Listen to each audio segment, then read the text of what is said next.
Okay. Okay, it's now 7 o'clock. Um, Good evening.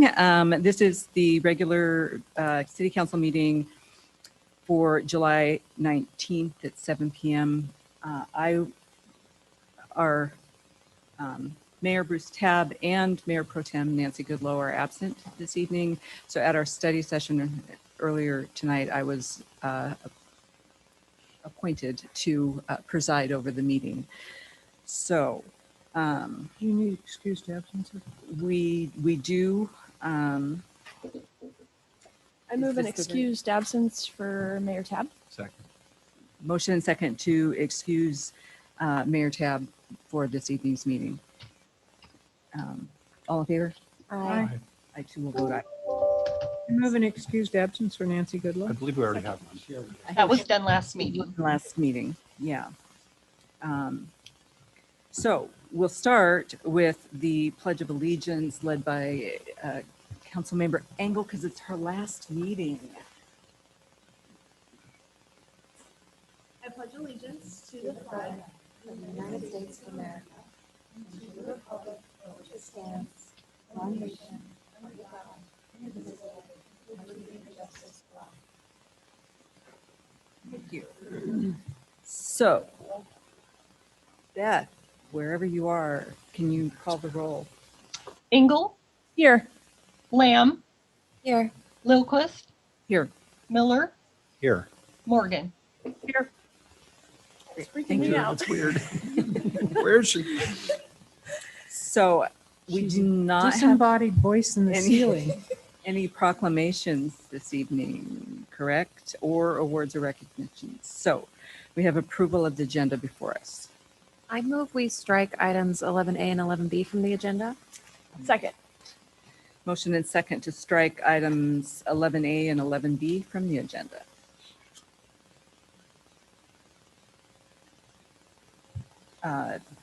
And all in favor? Aye. I too will vote aye. That motion carries. Now we have to move approval of the agenda. Yes. I move approval of the agenda as amended. Second. Motion and second to approve the agenda as amended. All in favor? Aye. Two will vote aye. That motion carries. Consent agenda. I move approval of the consent agenda as presented. Girl. Second. Motion and Stop doing second to approve the consent agenda as presented. All in favor? Aye. I too will vote aye. So that brings us to item number 6, COVID-19 update.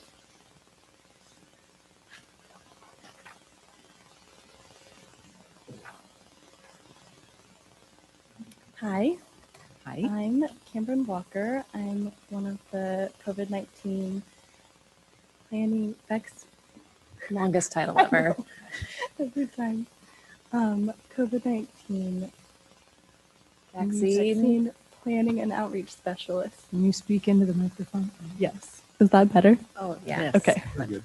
So, for those that didn't hear, I'm Cameron Walker, and I'm one of the COVID-19 vaccine planning and outreach specialists with the Kittitas County Public Health Department.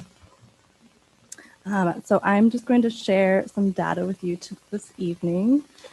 So the 14-day incidence rate per 100,000 population for COVID-19 is at 51.9, and that's as of July 14th. So it's actually going up just a little bit. And then the vaccination rates, so the percentage of total population initiating vaccination is at 45.3% for Kittitas County, and Washington State is at 56.5%, and that's for the percentage of total population initiating vaccination. And then the total population fully vaccinated is at 42.1% for Kittitas County and 51.8% 8% for Washington State. And then for 12 plus initiating vaccination, Kittitas County is at 51.8%. And then as of July 14th, well, actually, the data for the Washington State dashboard is a little bit behind everything. But for 12 plus, it's at 66.3%. On July 14th, 16 plus, we're at 70%. And then the percentage of the population 12 plus that are fully vaccinated in Kittitas County is at 48.1%, and Washington State is at 60.8%.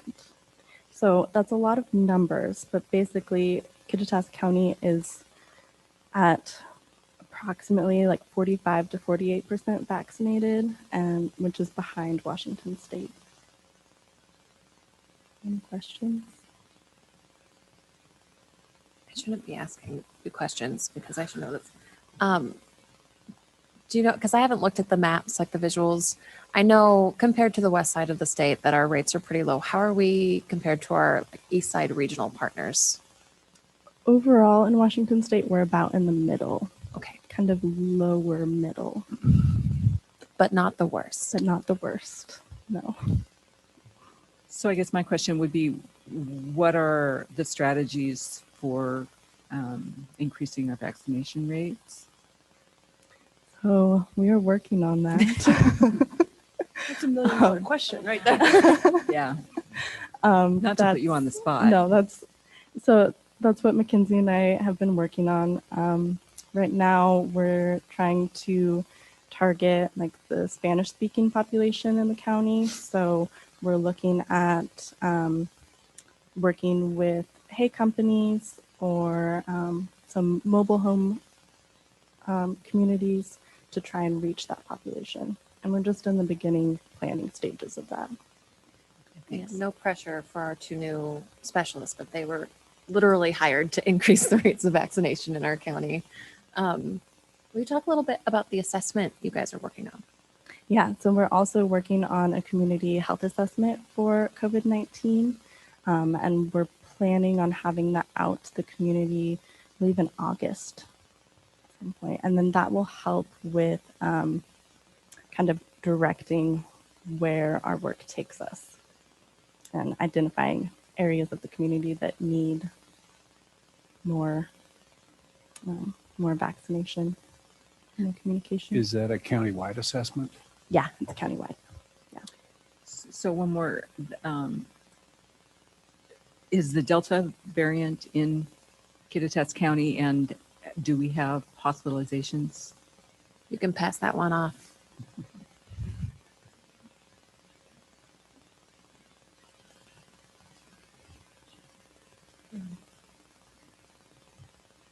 Good evening, City Council. Mark Larson, Health Officer. So we talked a little bit about Delta variant. Well, we've been talking about Delta variant. So we went from 20% in the state of Washington the last time I was here to 40% Delta variant being the now currently the primary variant in the state of Washington. In Kittitas County, we've had 2 cases of Delta variant so far. We also have 1 current hospitalized unvaccinated patient, 55 years old. I checked on that patient this afternoon just before I came here.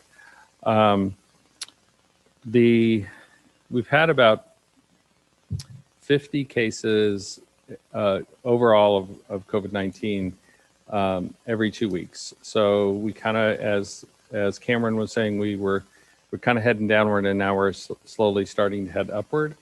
I think to answer one question of how we might be able to reach more people, I've been working a lot in the last week. Probably the majority of my time the last week is trying to decide what we're doing with K through 12 schools in regards to masking.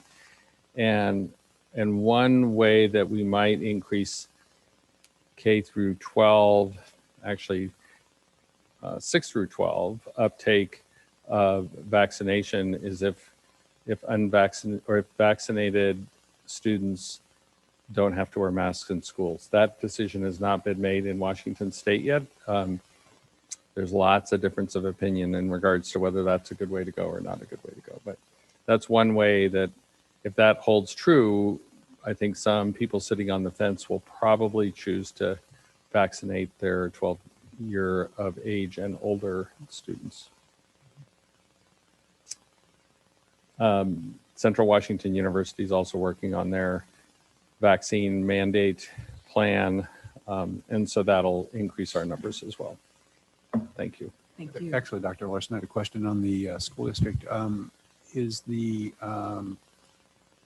COVID going to be treated like other, the proof of vaccination cards that kids have when they go to school, you have to, to enroll? Is it, I know it's not going to be mandatory, but in terms of whether or not wearing a mask is mandatory, is it going to be a case where you have to provide proof of vaccination in order to be able to go potentially without a mask? Or is it That's certainly one of the sticky wickets in regards to what we're doing with K through 12 is how do you know who's vaccinated and who's not vaccinated? So there's a lot of significant issues in regards to that. And I would say none of the issues have been answered as of yet, but that's certainly one. And it's also one that they're working on with Central as far as, do they verify vaccination or do they just attest to vaccination status? And that may happen in K through 12 as well. Just out of curiosity, the school district here does currently require proof of vaccination for other things, right? They do. All schools in Washington State require a proof of vaccination or a signed waiver for Like a medical waiver. a medical waiver, religious or personal waiver, except for measles, mumps, rubella. There's only a medical waiver for that. Yeah, I'm not sure how common knowledge it is. The State Board of Health is the group that actually sets whether or not what vaccines are required in school and mandated. So I bet we will all be watching the State Board of Health and their decision making in the next year. about the next month and a half? It probably will fall to others before that, I think. Nothing moves that quickly. Thank you. Thank you for the update. Thank you both. Thank you. Next on our agenda is the City Board and Commission Term Limit Subcommittee recommendations. Page 78 in your packet if you're following along.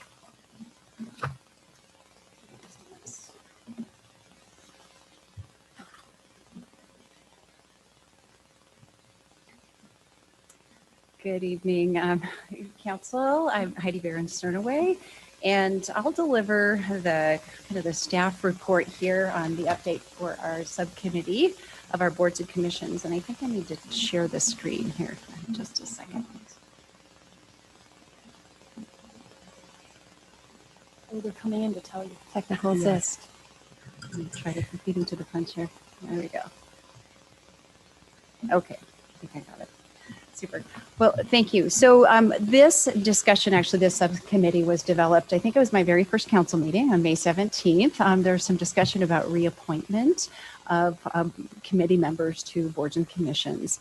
And the discussion was about, do we look at term limits? And so there was a subcommittee that was appointed with Councilmember Morgan and Councilmember Lamb and myself and Lori Bigstead as staff to look at the issue. And they were also tasked with the option of looking at how we do remote meetings. And so out of the group met twice and actually came up with a recommendation after looking at setting some goals and looking at the objectives and looking at what other communities do with boards and commissions, and recommended that the recommendations go before the DEI Commission for vetting, and all of that information has been packaged for you in your packet.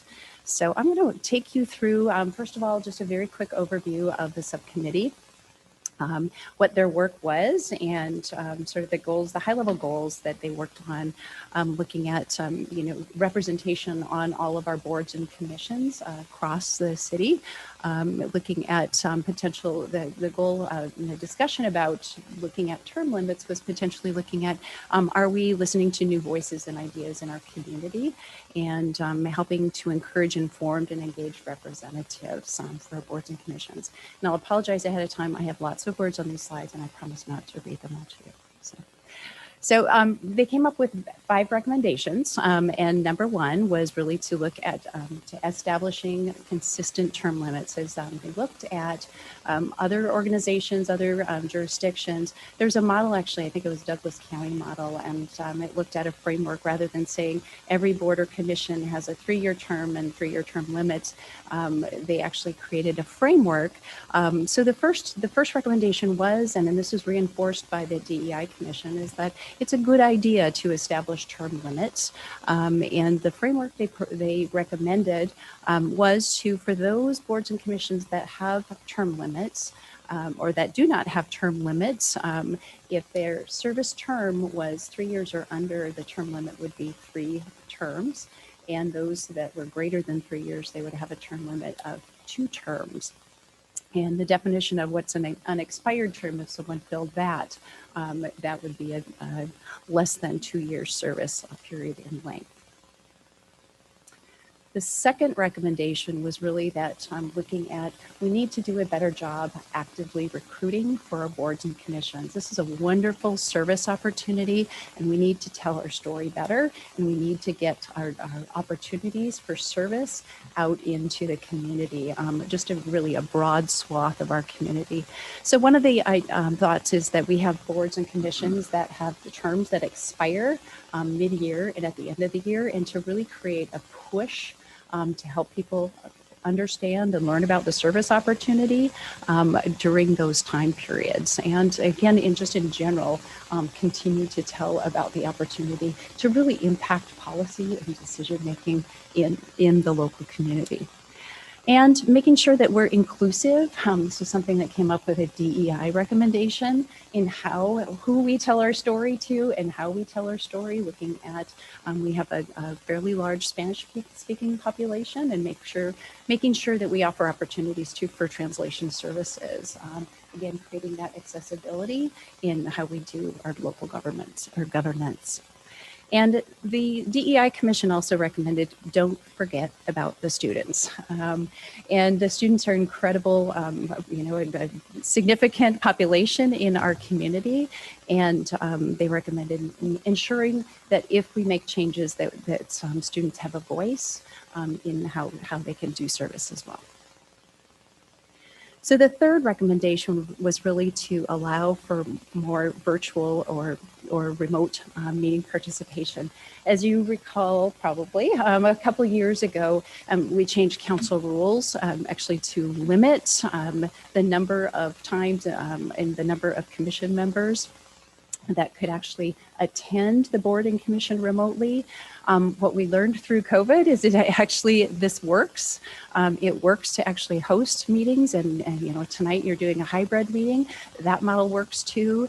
And the recommendation is it also creates a more accessible option for people who might have kids at home, might have travel restrictions. So the recommendation from the subcommittee was, definitely open the opportunity for service with remote meetings.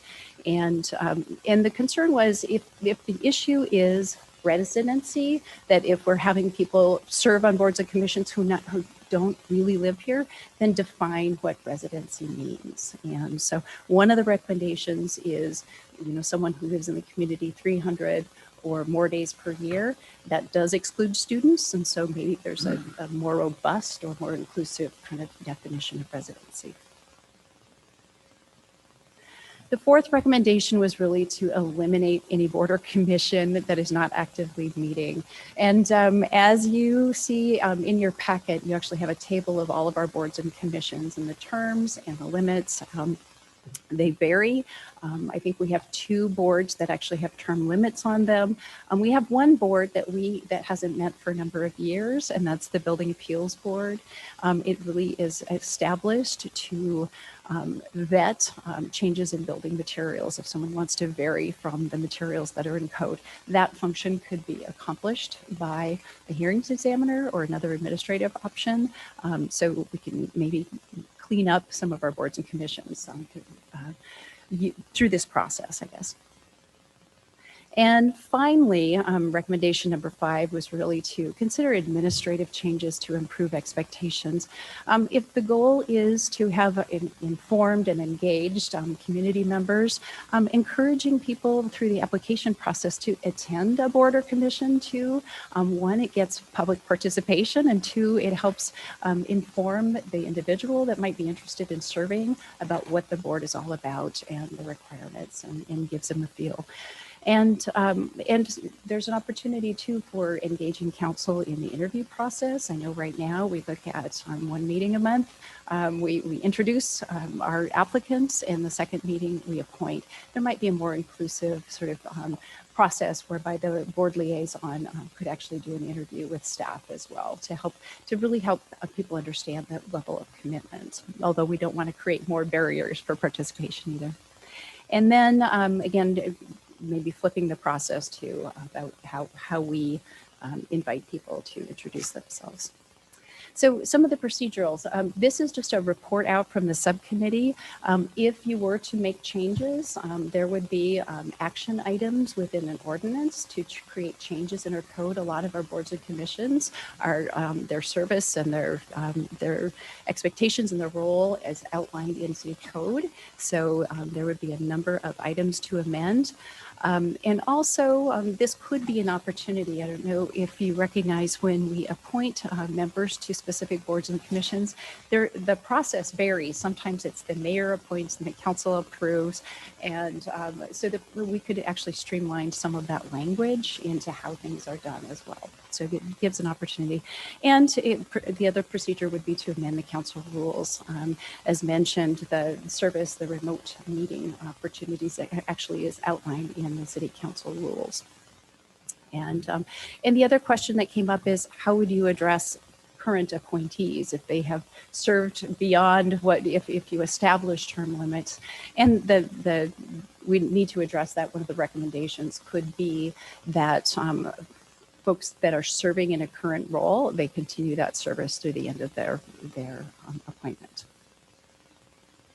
And that's all I have. And I would welcome Councilmember Lamb or Morgan as members. That's a very clean summary of a lot of discussion, so I don't have anything to add. I like the DEI's recommendation to include students. The Board of Health Advisory Committee actually has student-specific or sometimes 2 student-specific positions on that committee. And so the terms and everything else are specific, so that it could be a new student every year. Although I don't think that the residency definition necessarily prohibits students. I think we have a lot of students that live and work here more than 300 days. But if it was a specific position for a student, I don't know how complicated that would be for each of the boards and commissions, but that's been successful for BOHAC, and then they get to work with the university specifically and get recruitment ideas there. And they're there to represent students. It's a good addition. Our environmental commission has an Ellensburg High School. President of the environmental club is a member, and the transit has specifically called out a student. That was going to be my question, that when we're defining students and the EHS and CWU, I think the city of Spokane actually has a city council liaison, or not a liaison, but they have a seat assigned for students, not a voting member, but they sit at the dais with the council. So it is done. I had a question on the residency. So is the thought, I know that some of our current boards and commissions have some of the seats must be filled by City of Ellensburg residents, and then if not, then it's presumed, I guess, that they're in the county somewhere. But was there conversation about, if it's not Ellensburg specific, would it be Kittitas County? Would it be Ellensburg UGA? Seems to me if we're going to try to keep it Ellensburg centric. It seems like one of these commissions has a residency requirement that the person be in the UGA. So that seems like a fairly clean way to handle Yeah. it. The intent of the definition wasn't to change the current board or commission's requirements for how many in city, how many out of Right. city. It was really just to prevent, Someone to call it in from Arizona. yeah. Yeah. I mean, if you want to fly yeah. south for the winter, that's still, Yeah. you're primarily still a member of the community, Yeah. throughout Yeah. the year. But If you're here for 300 Right, days a right. year. Yeah, and I think So- we've discussed that at length, and we all agree, Yeah. I think. But I'm thinking that if we're wading into that pool, we probably need to think about whether a person, when they are here, is within the UGA or not. Maybe we don't need to worry about it, but something. The other question I had was on the method, streamlining the method, and I guess it's more for Terry.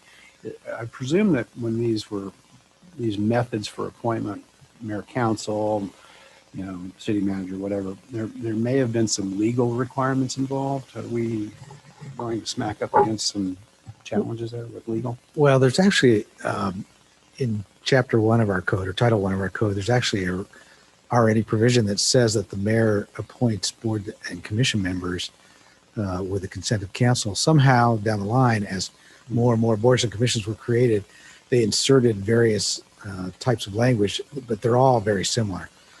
So there is not necessarily a legal requirement that the mayor appoint someone, but that is a state legal requirement, but that is the requirement in our code. We just need more consistency, I guess, Yes. in how we apply our code, right? Okay. Thank you. That's all.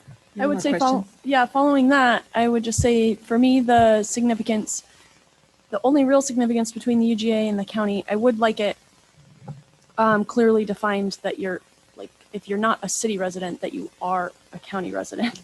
And all of them would be Upper County. And I often don't think of that because it feels like a whole different world sometimes. Just like I'm not very involved in Upper County. And I don't know if it would be relevant for these boards and commissions to have Upper County members, or if defining the UGA or Lower County makes more sense. So I would say would be the biggest decision in what. In the time I've been on council, I have not seen anyone apply from Upper County. Have you? I have not. You've been on longer than I have by a long ways.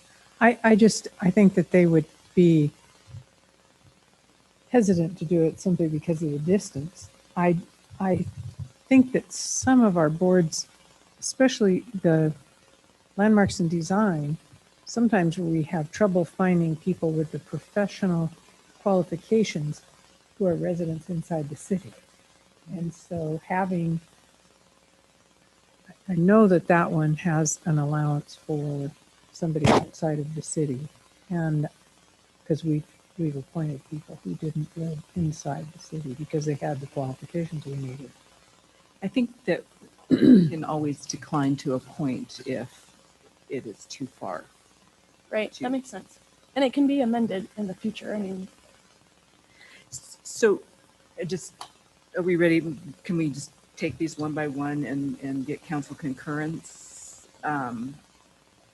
Do we want to establish term limits? Yes. yes, I would say yes, and I strongly support the idea, but I also find value in that one person when I've been liaison to different commissions that's been there for 12 years. So I don't know how to balance that, especially something like planning commission when there's such a learning curve. I'm wondering if a longer term limit is more. So that came up a lot in conversation, and specifically with planning, and really just the solution, if you can call it a solution, or the compromise there, is that I think what we're recommending is a year in between, and then come back at it, and then the positions will rotate differently, but you can still kind of cycle into that experience, but without really carving out special exceptions for different boards and commissions. I think we all agreed that it was going to be with a 1-year time lapse in between.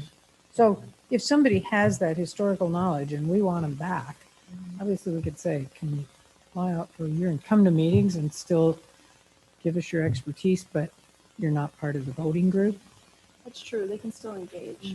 I mean, there are people who have been on commissions just an awfully long time, and some of them contribute and some don't. So I had one thing I was going to add to that. My general concern about the hard term limit, and we can work with it, is a situation where someone is forced off a committee or a commission because they're termed out. And then the call goes out to fill the seat and no one applies. You've got a vacant seat. I think if we could create some sort of a mechanism where in that situation, someone, perhaps the mayor, would have the discretion to waive the rule. I think that might provide, because I think that's not a good situation if you force people out and there's no one to follow those seats.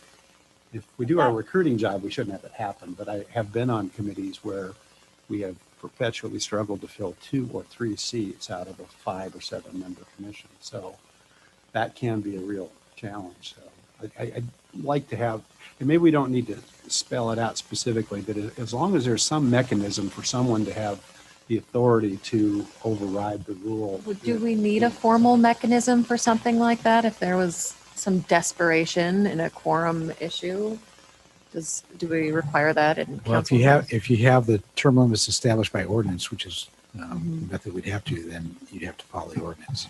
Unless you build in something. Is there a way to do it that gives us an out if we need it? I mean, it's not a good, I'm not expecting this to be a common occurrence, but it could happen. Yeah, Or I just mean, recruit hard. Yeah. no, I mean, we can build in, I don't know what the term, a type of escape valve for that situation, but we'd have to work on what that would look like. Yeah, and I don't know. I mean, there's a long period of the recruitment and the vacancy, and if it's still vacant after 3 months or something like that, it's it might be time to say, well, this was a good idea, but it wasn't a great idea, right? Okay, let's move on. So, okay, we can work on that later. I had the same concern, David. I had the same escape valve solution, but so there's consensus that yes, move forward and that so bring us an ordinance that kind of does what's spelled out. I just want to make sure too that when it talks about reappointment, we're still gonna, my thought through my whole time on council was that when people's terms expire and our packet has their letters, please reappoint, I'd love to go out to the community Yes. at that point. Okay, so that's still part of it. Well, I don't know, but I would like to see that as well. And I think if we have people that want, I think we need to interview the person that's asking for reappointment and the person that is new. Okay. And that's vaguely addressed, and well, not vaguely. I mean, Heidi spoke to it, but definitely in the actively recruit community members for service bullet, that was a part of the discussion. Okay. So it will be treated, whether or not they want reappointment, it will be treated as there is a vacancy coming. As And our it's always seats are treated, advertised. Yes, like just you like can ours are. go Yeah. again for another term, but there might be other candidates. Yeah. Okay. So rather than getting a letter saying I'd like to be reappointed, they'll be notified that your term is up and you're free to reapply. Yeah, but it'll And be we open. post at It'll the be same open, time. open posting, sure. It's interesting because that's actually the way the county does it. Because I've been on a county board and you had to reapply each time. And I'm like, who's going to take my seat? We can't find anybody who wanted my seat. But, it was just a job that nobody wanted. But it made me have to think, do the process over again, send it in to the commissioners, and they had to evaluate. And it was possible that someone else could have come forward and said, okay, I'll take that. Okay. I just wanted to make sure the term limits weren't just like you automatically re-upped for 2 years. Okay, so I think we're all in agreement that our recruiting methods should be more robust. Is there any conversation about that bullet point, that recommendation? Well, I think we did talk about that a fair amount. And we talked about the need for more PR, more social media blasts, more all that sort of thing. And now that we have a PIO office and we have that sort of in-house means of getting things out and getting it out on Facebook and getting it out on all the other kinds of social media that people in this town use, I think we're going to do better because we'll know an appointment, or you know, if a position is coming up, we can certainly say, if somebody resigns, then we need to get busy and get it out there. But I think we're in a different position than we were for a long time. Because for a long time, it wasn't anybody's job. Yeah, it's definitely dedicating more staff time to the recruitment process, but And I I'd said love, it was cool. I'd love to see informational, you know, blasts or a video or something go out too, because I think to a lot of people, it's like, what is the boards and commission? I mean, I have people ask me like, I really have no idea what you do on city council. So I can't imagine that there's a large part of the population that understands who's eligible to participate in the boards and commission, what the time commitment is, what they do. Which is under the tell our story. You guys thought of everything. I was going to add one other thing. It isn't really specific to this, but it is something that I've personally experienced when I was on the planning commission. And I don't know that it's a common occurrence now, maybe because we have a more vigorous rate of turnover. But there was a situation where we had an active commission member who failed to meet the attendance requirements in sort of a chronic way. And there was no clean way to remove that member without going through a very ugly public hearing, which no one wanted. And there was no animus toward the member. It was just, wasn't happening. I would ask if there's a way that we can take a look at our current procedure and make sure that we have some means to do that. We did sort of touch on it once and we didn't really talk about that. And I think that does need to be addressed. It's, So I would refer, so I believe we Cleaned did it up. update not that long ago. Yeah, it is addressed in the council rules and procedures as to attendance, and that's both for boards and commissions and for city council. City council is actually established by statute, and the boards and commissions are established. The rules for removal and based on not meeting the attendance requirements are in the council rules, and it's also in the packet of information that Lori sends to the boards and commission members. So is it there's a 3 process. unexcused absences in a row? Yeah. Well, It's for a calendar year. I think it's in a calendar year. I think it's 3 consecutive, or it might be, and there's an alternative that it might be, I think, 5 in a calendar year. But that's Okay. not automatic, right? That comes before council. Correct. Yeah. It has to be done on motion. It doesn't just happen automatically. I think something like that, if not those exact rules, something very close to that was in place when I was the chair of the planning commission. And what it came down to was that I was directed by the then city attorney as the chair to write a letter to the mayor and city manager requesting that the member be removed. And I was told that to do that, to move forward, the council would have to hold a public hearing. The individual commission member would be afforded an opportunity to present a defense. It was just something like nobody wanted that, right? It was, and it didn't happen. It just sort of stalled and floated for a few months and then it went away. But, it wasn't good. It wasn't effective. It wasn't, implemented or, acted the way it was. Councilmember Miller, I would suggest that we could take a look at that if we're going to bring something back, just to revisit. I just think it's that in a housekeeping. formal It might be process. good. Absolutely. Virtual meeting participation, do we consensus agree with the recommendations now that we have a lot more experience with virtual meetings? I think my question is, and it's been hinted that city council members could participate remotely at will, really. And I don't know if that's accurate, but I mean, like with unlimited remote, never attend a meeting in person if you so choose. And I don't know that that's really accurate, but I guess that's what I would look at for this. And we talked before about limiting remote participation to a number of meetings per year or that kind of thing. And Are you talking specific for council? Well, no, I'm Boards saying and I was just using that as an example. I think our overall remote meeting requirements, some apply to council, some apply to all the boards and commissions. And I just wonder how tightly I would think could a there's- commission member say, you know what, it's a lot more convenient for me to participate remotely all the time.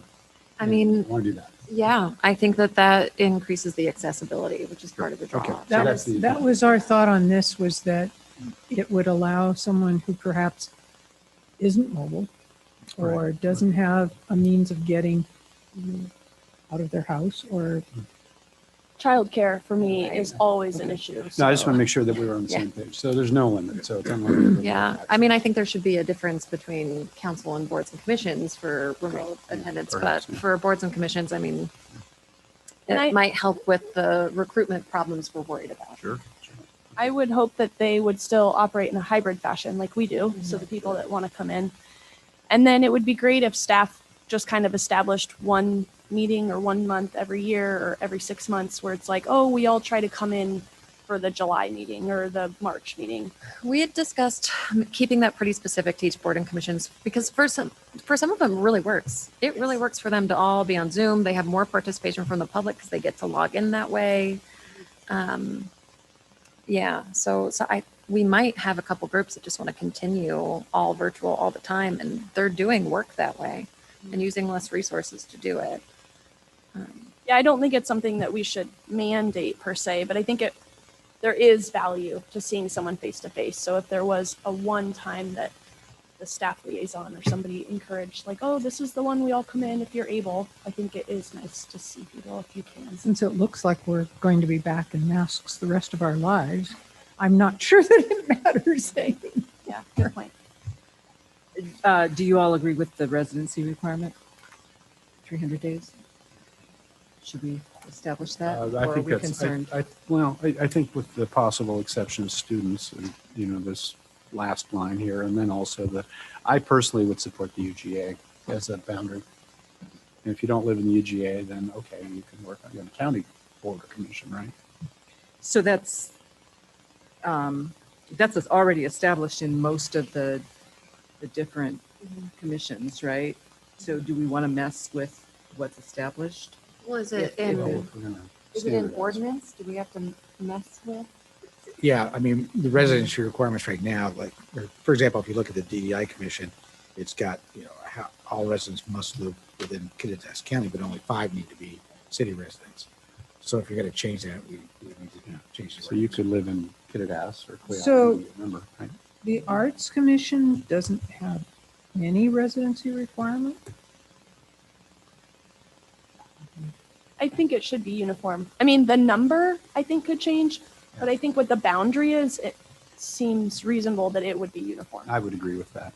So UGA or city? Or like landmarks, County or majority must reside in the city, Yeah, and then you could say in the remainder Yeah. in the UGA. Yeah, I don't know that I get that this originated with city residency, probably, way back when.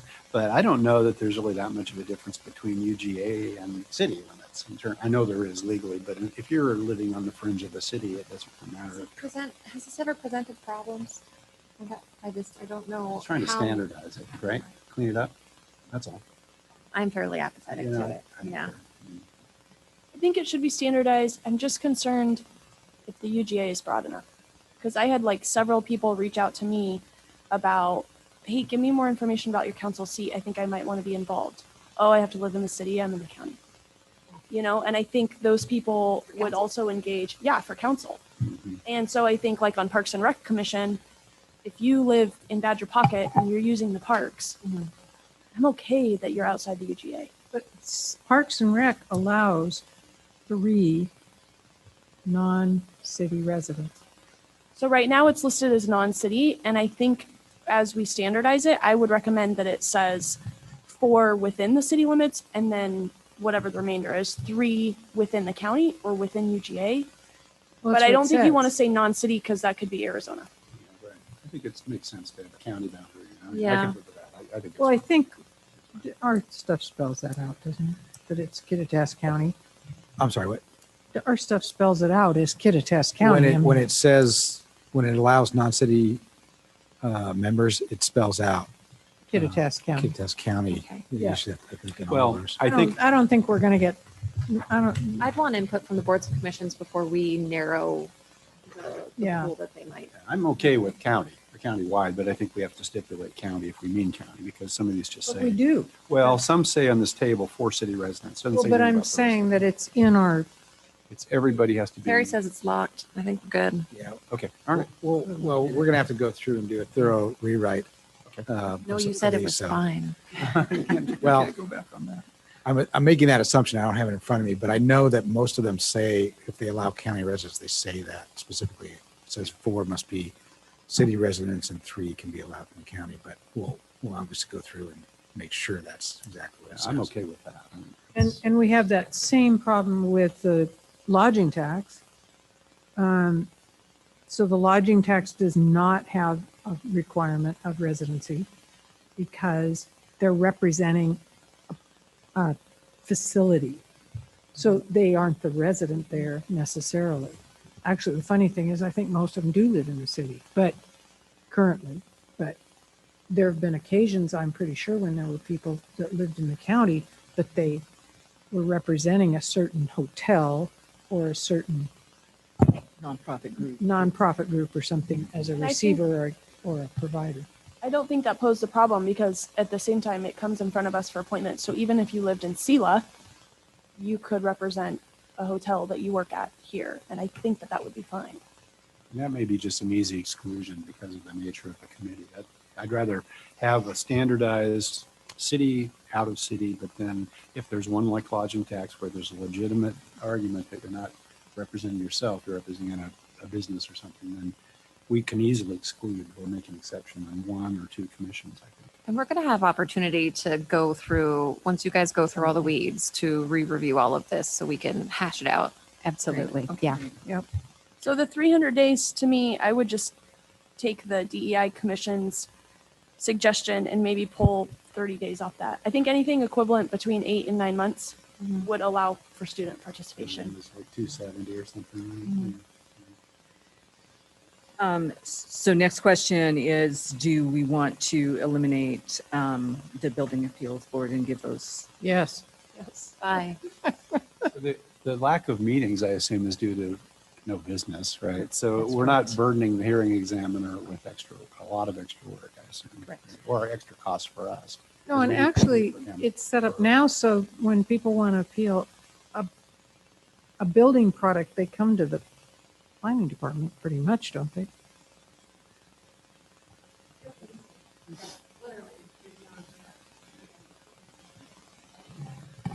There's been one meeting, one appeal since 2013. So I support that. Will they be sad? Make sure the mayor writes them a letter for their I don't service. think they can get a quorum at this point. Right? So I just want to raise one more. So the city manager appoints the library board, which is an anomaly among our list. And do we want to consider changing that to make it consistent with the other appointments? Or Yeah, I would like to see everything consistent. I mean, Is this there is any our big reason- grab for power. Yeah.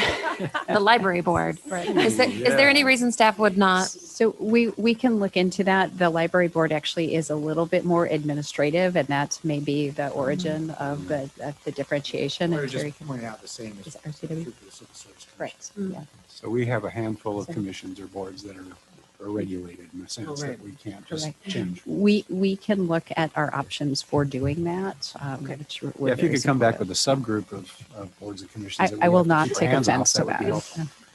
Great. So the last one is, well, maybe administrative changes to improve service expectations. I loved all of that. Yeah. I loved the recommendations. I think the liaison and the staff have important insight that it would be great if they visited with folks. And for that reason, I was wondering if, since we're talking about formalizing across the board, does it make sense that the liaison appoints and the council confirms? If you've interviewed and you are the I person think for the that board? liaison needs to talk to the mayor. I'd prefer to let the mayor handle that, let the liaison advise the mayor personally. It'd be nice if the mayor would advise with the liaison. Yeah. Okay. That would be the preferred. method. My understanding of the interview and appoint at the next meeting, the original purpose of that was to allow the mayor time in between those 2 weeks to do that interview. And to get feedback from the public. And to get Yeah. feedback.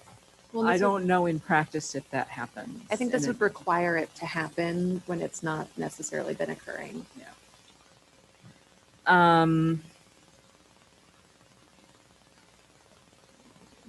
Was that it? Nope. Oh, standardizing who appoints, mayor. Yeah, I'd like to see that standardized, and frankly, I'd kind of like to see it be the council that makes the decision. Well, one way or another, the council does. No, but I mean, it, instead of being, Just by motion, like we do most business. yeah, where most of the time it's where the mayor says, well, I'd like to appoint so-and-so, and we agree by making a motion in that direction. I think it would be better if it's kind of, The only equivalent I know would be the county commissioners, and they appoint with the motion for all three. It's not like the chair. It's from the limited experience. Yeah, in I my would boards. think that for consistency, I think it makes sense to do that. Unless, again, there's some legal constraint that supports the mayor council approval kind of approach on specific boards or commissions, like, one of them, But in general, I think it's better. The mayor's gone. This is another power grab. We'll rewrite the code tonight. Yeah. So can I confirm what I heard was the mayor recommends and the council approves? No. Or did I just hear the council? actually, approves? the council makes the motion. Council, okay. It takes the mayor out of the appointment process. It's confusing because none of us can remember which one has which rule on it. I think at every single appointment I've attended, it's Yeah, him it's the same asking Terry, question. Terry, what do I do? Like, Yeah. which Yeah. one is this? So if it we just seems- make it one rule across the board, and I think it should just be the council makes a motion. Unless we've got a library. So the library board, as an example, the city manager makes the appointments. Does council confirm? Nope. Just independent. Okay. And then I had another question with centrifuge, because would these term limits apply to them? Would the residency requirements apply to Yep. them? They have their own charter and bylaws so that govern how those appointments are made. So these rules would not impact that. It's interesting, though, they make the appointment and then it's confirmed by the mayor during our meeting, and we make a motion to confirm his It's confirmation. You confirm the. I think that's kind of arcane, but Okay. Do we want to maybe just update them on what we've done with all of our other commissions? At least inform them to what we're doing elsewhere? Absolutely. And part of the subcommittee's request was we notify all of the board and commission members of this discussion and any future discussions that we have to do with us. And so notification was sent out to everyone, which is wonderful. And so Terry, did you want to add something to? No? Okay. So, My other question that I wrote down was, you talked about current appointees would finish out term. Do you think that we could have staff look at what our boards and commissions are now so that we would know ahead of time if we were going to have a mass exodus from any particular board and commission? When that, okay. Because I think there might be a couple where we would instantly lose Yeah. like 3 members. well, except I think most of them are on a rotating schedule. So they don't all fall out at once, because most of them are like, most boards and commissions are started with 1 year, 2 year, 3 year appointment, and then they keep flipping over at an uneven thing, so you don't end up with having to replace the entire board at once. Okay. So yeah, that would be Pretty good to typical of know. most boards. Anyway. So I logged into my screen now, and I see that Arnold McGovern would like to speak, I think, to this, but I'm not sure. So we have someone with their hand raised. that's Ben. Can unmute.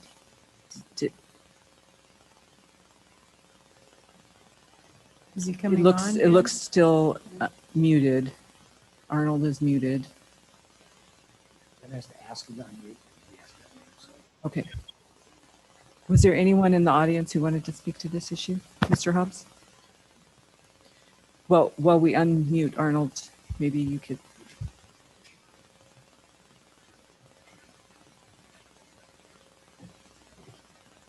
We're asking Arnold to unmute. We've sent him or her the request. Okay, thanks. In the interim, we're going to hear from Mr. Hobbs. Okay. Thanks. Do I have is it 3 minutes that is usually allowed during? Yes. Okay.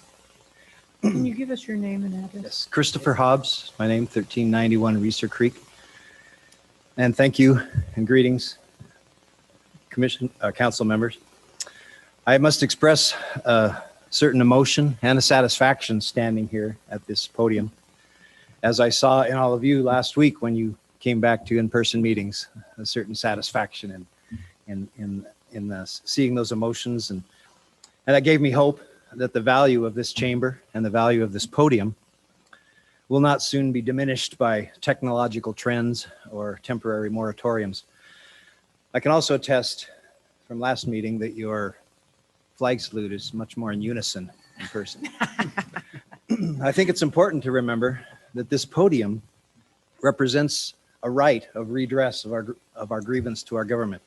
This is a sacred right, much in the same way that this chamber is sacred, because it's protected under the First Amendment, along with freedom of speech, freedom of press, and freedom of religion. All these things core to our liberty and the endurance of civil government. And the value of this podium, I assert, is that it's in person. I've mentioned to you in previous virtual meetings that my concern for the members of the community who were being denied this basic right. So I will not address that in this brief time, nor will I rehash the technical difficulties that visited many meetings. I've heard people suggest that attendance was increased during in-person moratorium, so that to that end, I would recommend that the council remember that quantity does not always equate to quality. I believe that in-person is always qualitatively better. This especially for important matters, because it involves things like eye contact and body language and courage, much like the courage and the determination that it took for me to put these thoughts together and come before you today.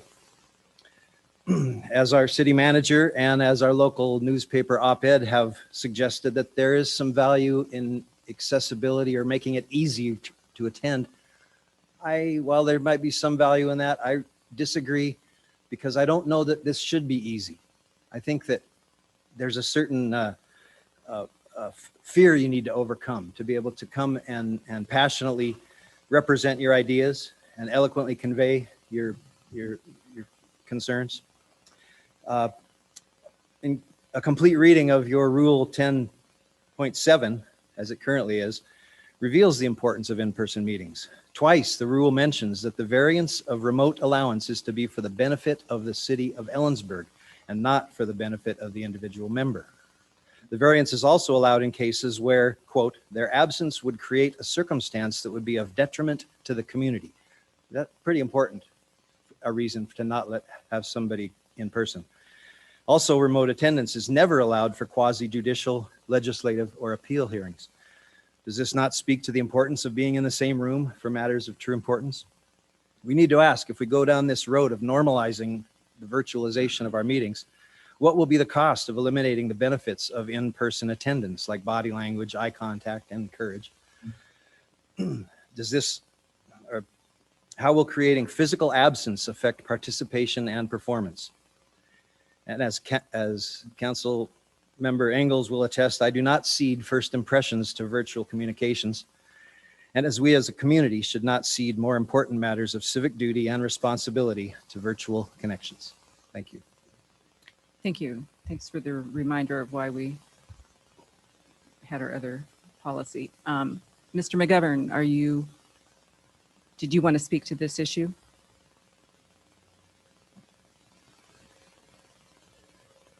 Mm-hmm.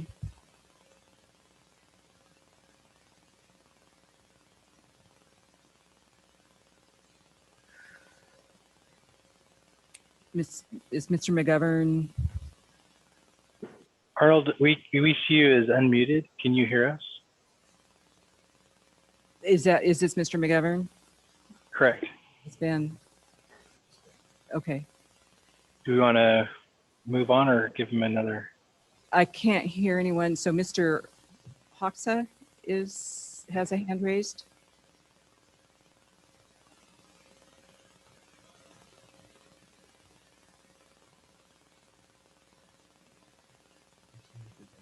He is muted. He's asking him to unmute. Mhm.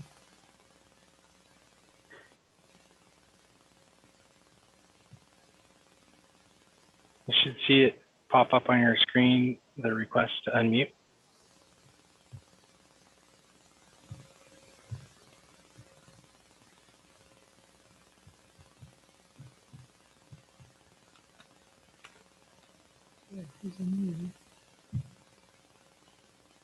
Mr. Hoxha, do you have some comments for us?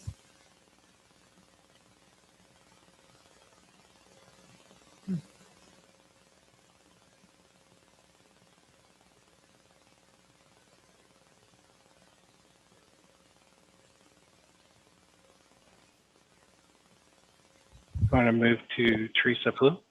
Yeah, let's. Hello? Oh, Oh, hello. okay. Oh, I just want to bring you up to date on this matter because I know you're concerned about it. We got Friday night got a message from Khrushchev, which said that he would withdraw these missiles, technicians, and so on, fighting people. Can we ask? That plan to invade Cuba. We then got a message, a public one, the next morning, in which he said he would do that if we withdrew our missiles from Turkey. We then, as you know, issued a statement Sound. that we couldn't get into that deal. So we Mr. then got this Hoxha, message this morning. So we now have to wait to see how it unfolds, and there's a good deal of complexities to it. Do you want to? Yeah. You want to just have him muted? Yeah, Ben, can we mute? I don't think the city has purview over missiles in Turkey. So Teresa Plough.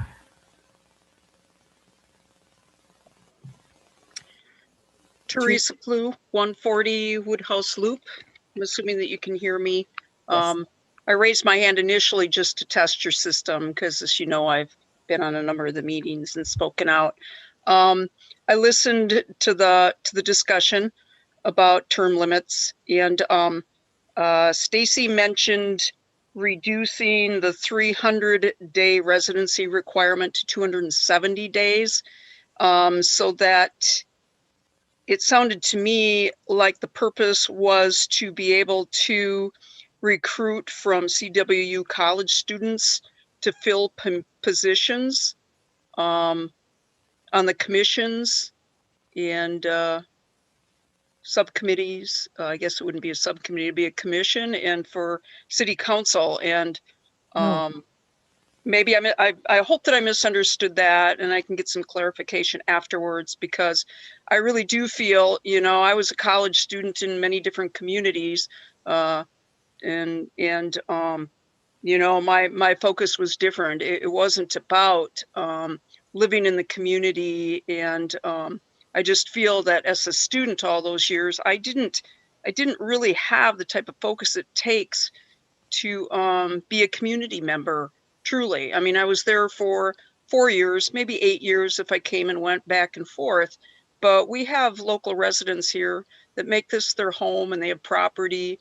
They raise children here, and I just feel like if we allow students to fill those positions, they may be assigned by, you know, just the city council, the mayor. They'll be in there, and it won't be the representation we need from the local community. So clarify if I misunderstood that, please. Thank you. Okay. Thank you for your comments, Ms. Plough. Yeah, I have always found this really interesting since I've been on council, that we often don't respond to the public comment, which is very awkward, I feel like.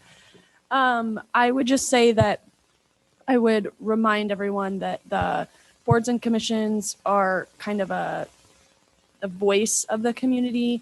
They don't take action that council doesn't approve. They're also appointed by council. So if any student were to come forward, they would come forward with all the other applicants, and the council would appoint who was the best fit.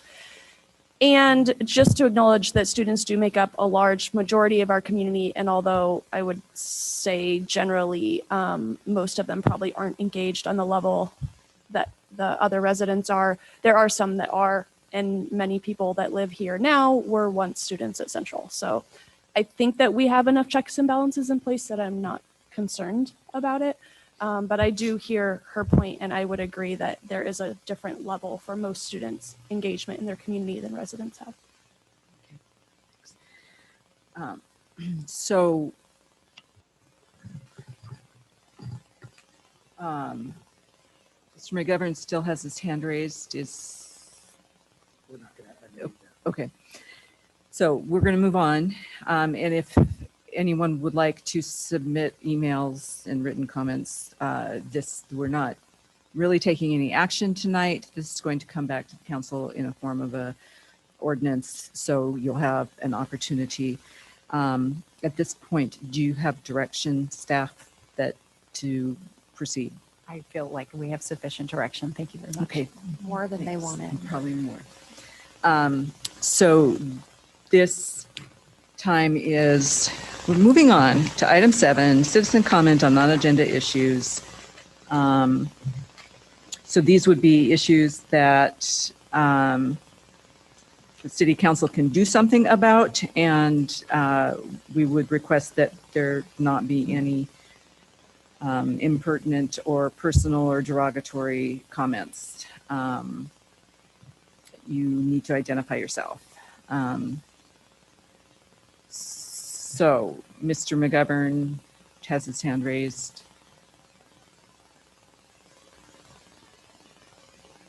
And he is unmuted. Mr. McGovern, can you hear us?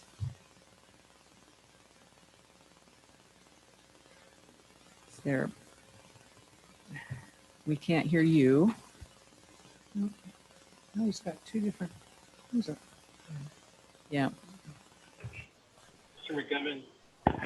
Mr. McGovern, you're in the meeting twice. We'll unmute both. One of them's unmuted. Yesterday, the United States of America was suddenly and deliberately attacked by naval and air forces of the Empire. This is interesting. Bruce doesn't have to deal with this.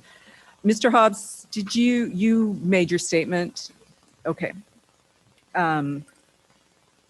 So if there are no other, does anyone else in the audience like to comment on citizen comment? Okay. So we are moving to item 8. This is a resolution authorizing the Dollarway property sale, purchase and sale agreement. This requires a public hearing, so I need to read a statement. The purpose of this hearing is for the City Council to consider a resolution to approve the sale of certain surplus real property owned by the city on Dollarway Road to KGI Northwest, Inc. The public hearing is now open. I ask for your cooperation in the following procedure. Everyone will be given an opportunity to be heard. The city clerk will be making a recording of the proceedings. I will first recognize requests to testify from anyone attending this hearing in person, followed by any persons attending remotely via Zoom. If you wish to participate virtually via Zoom, you must raise your virtual hand on the Zoom meeting screen, or press *9 if you're connected to a telephone only, and wait until I have recognized your request and you have been unmuted. When you're invited to speak, begin by stating your name and address, indicate whether you're speaking for yourself individually or as a spokesperson for a certain group or both. Speak slowly and clearly. Only one person will be allowed to speak at a time. Any questions of staff are to be directed through the council. So before we hear from the audience, is there a staff report to be presented? Thank you, Council. Terry Weiner, City Attorney.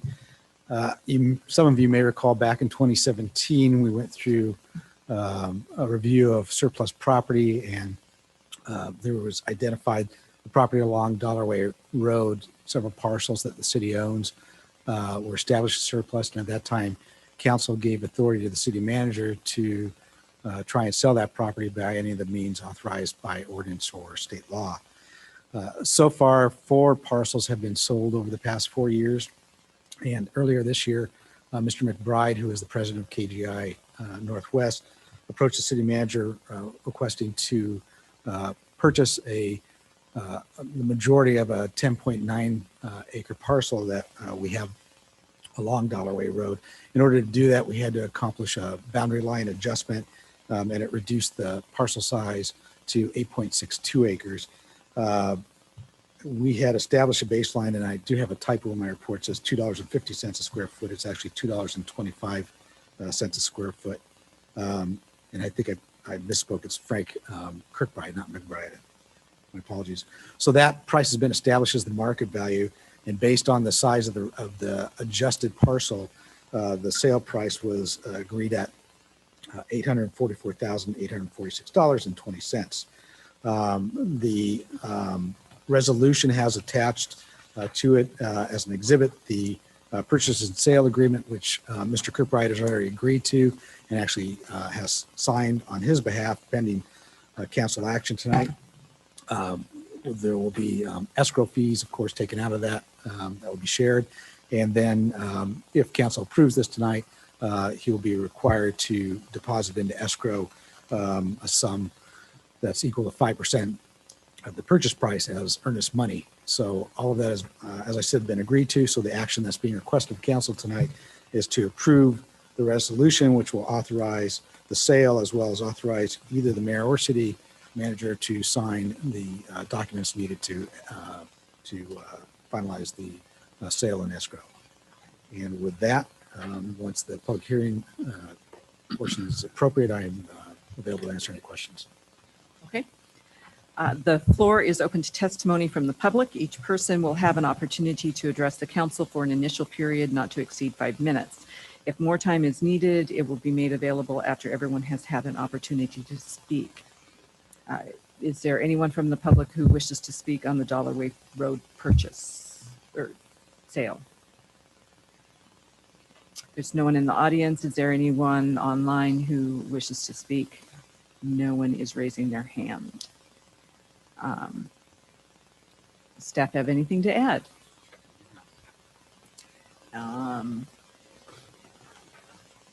So since we didn't hear from the public, they don't either. So council, do you have any questions for staff or the public? I do. I just want to make sure in Exhibit A, we're looking at the top left piece. It's kind of L-shaped. Is that the right plot? Yes, it's the one that it says A, and then underneath it says 8.62 acres. Okay. And the adjustment was pulling the rectangle out above it? It actually came from Lot B, and the boundary was adjusted from Lot B to create Lot A there. Okay. So Lot A was part of the whole? That's right.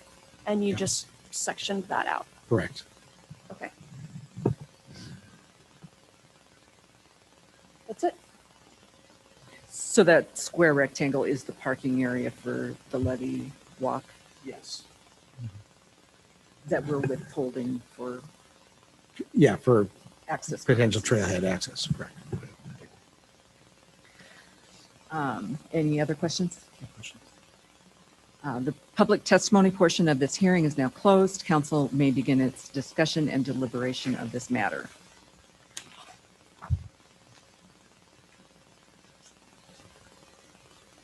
So we would be looking for a I motion. move that we adopt, let's see, blah, I gotta figure out which words I'm going to use. Do you have a resolution number? Yes. Yeah. A surplus resolution number 21. 20-21. 2021-21. The sale of a property on West Dollarway for the sum of $844,846.20. Second.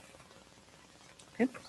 A motion and second to adopt resolution number 2021-21 for the sale of the Dollarway property. Is there further discussion? All in favor? Aye. I too will vote aye. You need a separate motion to authorize the signatures? No. Okay. That's Part in of the there. resolution. Okay, great. Okay, so moving on to 9A. It's second reading of ordinance 4874, approving a rezone request 21-049 submitted by Brandon and Sarah Bedsall. All right. Good evening. Kirsten Sackett, Community Development Director. As Member Lilquist has noted, this was a submittal from Brandon and Sarah Bedsall for a rezone for property they own at 606 South Tamarack Lane. It's 13,500 square feet in size. And they're proposing to rezone it from residential suburban to residential low. And this first went before the hearing examiner, who held an open record hearing on June 10th, 2021. And after consideration of the record, he did recommend that council approve the rezone. Then at your last meeting that was held on July 6th, City Council held a closed record hearing. And at the conclusion of that, the rezone request was approved and was immediately followed by first reading of the ordinance that would adopt that map change. And tonight is your second reading of the said item. So are there any questions? Do you want a motion? We do. No, yes, second reading.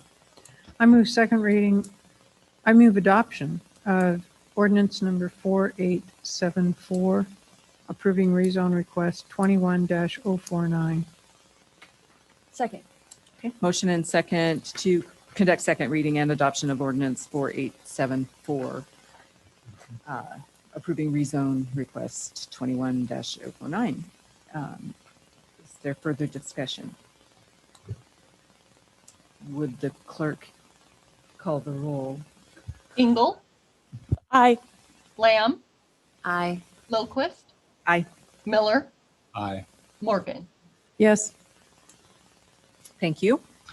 An ordinance of the City Council of the City of Ellensburg, Washington relating to zoning and amending Title 15 of the Ellensburg City Code by changing the zoning classification of certain property within the City of Ellensburg from residential suburban RS to residential low density RL. Okay, thank you. 9B is the resolution to reject all bids for bid call 2021-09. We're on page 109. Thank you, Council. Terry Weiner again. I'm going to fill in for Mike Helgeson, the Assistant Public Works Director, as he was up at 5 a.m. with chip sealing this morning. So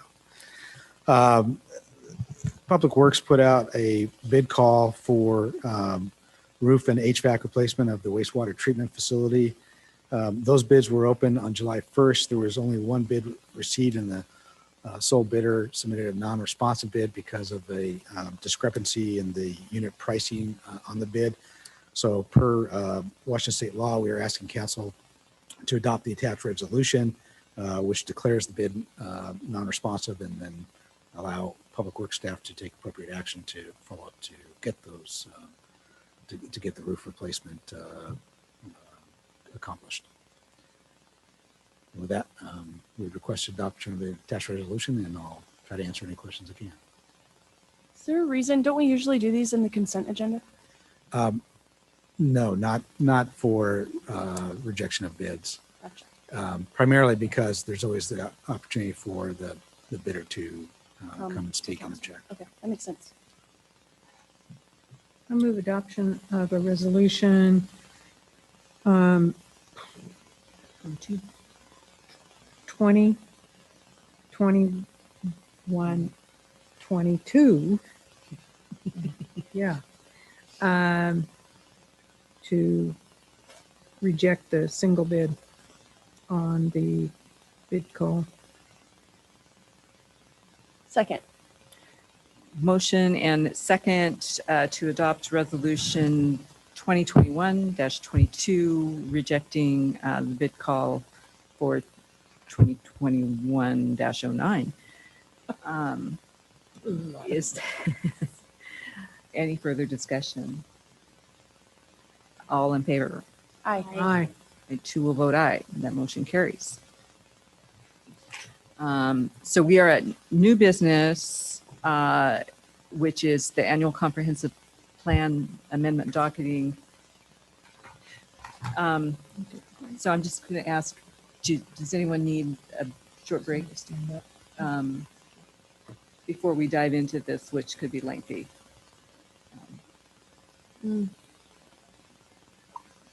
So Mary has indicated. Yeah, that sounds great. No, we should move. I'm just anticipating that this might take more than a half hour. Normally, we would go 2 hours and then break. But so, do you guys take 5? Be back at. I just took my break when I needed it. 8:25. Okay.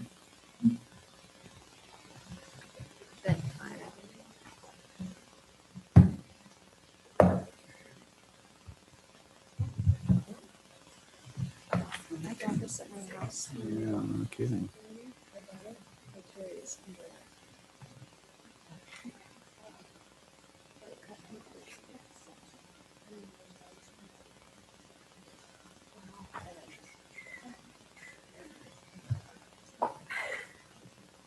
So Nancy, we don't want to mess up anything.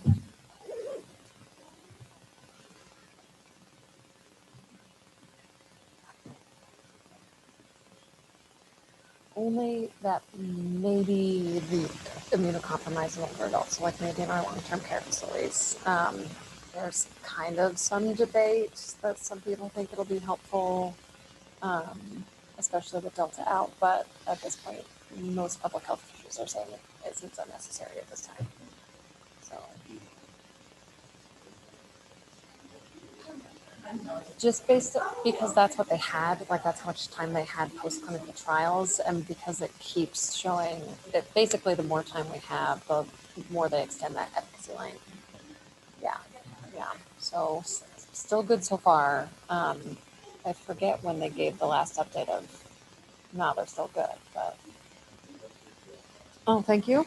Gallery 1. Yeah. I also have my buttons. I'm basically a vaccine billboard. So yeah, that's what we know so far, and we're just trying to prep for any future mass vaccine clinics.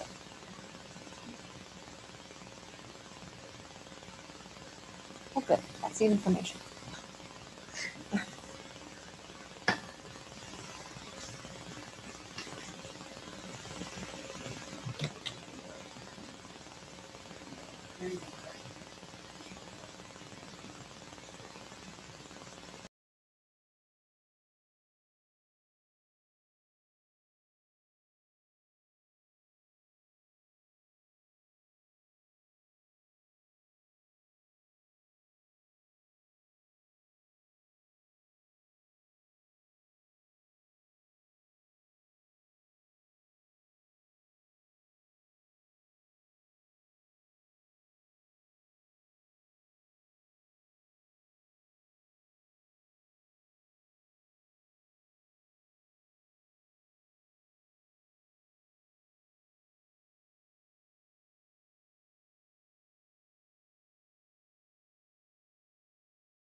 I'm really sorry. Do the gavel. You don't have to do that every day. Yeah. Go for it. So they say, Oh, no. So chip safe or something? we are going to bring us back to order. We are at item 11C on page 116. Good evening, Council. Kirsten Sackett, Community Development Director. And we're going to go through all the comp plan amendment proposals that were submitted during this docket cycle. Under the requirements of the State Growth Management Act, the city is allowed to amend its comprehensive plan one time per year. We do have the procedures for that amendment process in the code. It's 15250-090. One of the reasons we do it only once a year is it allows us to assess the impacts on a cumulative level rather than just taking amendments sporadically throughout the year. The process does allow for amendments to be proposed by any member of the community, a city council member, city board or commission, or city staff. And this year we do have 11 proposed amendments to consider. So council has set apart the second meeting in July, which is tonight, for the docketing of the proposed amendments. The city code requires that council consider all the proposed amendments and determine which proposals have sufficient background information and analysis to allow the full consideration and review throughout the annual process. And council is authorized to docket only those proposed amendments that it deems are ready for review during the annual review process. So as I noted before, we have 11 proposed amendments to the comp plan. And we do have a summary of each of them in the packet, and they're labeled 2101 through 2111. And I've given you a summary with a staff recommendation. And we also have each of the actual submitted proposals as exhibits that match up. So exhibit 1 would match up with proposal 2101 and so forth. And I can pull up the exhibits as needed if you request.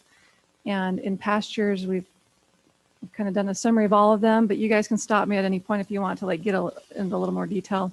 Some of them I think you'll probably want to have more discussion on than others. So we'll start with the first one. 2101 is one that we do every year. It was submitted by the Community Development Department to update the 6-year capital improvement plan. We do update that every year for the new 6-year cycle, and it's an exhibit to the comprehensive plan. So staff is recommending docketing of this item, just simply in order to comply with the state GMA requirements. Proposal 2102 was submitted by the Community Development Department. It's a continuation. Oh, we're going to go one at a time. Or just... You can choose. Can I request that we take these one at a time? So if Thumbs community up, has thumbs comment or we have comment, we can have like a. Okay, do you want to make motions on each one of them? That is fine. Let's just And do it as we go. and I get 'em figured out we of let the you way. decide. We had a discussion Rather than- earlier okay. about whether I should So, do it this way. I'll make a motion. I move that we adopt or approve proposal 2101 for docketing. I'll as second presented. that. Motion and second to approve proposal 2101 for docketing. Is there anyone from the audience who'd like to speak to this?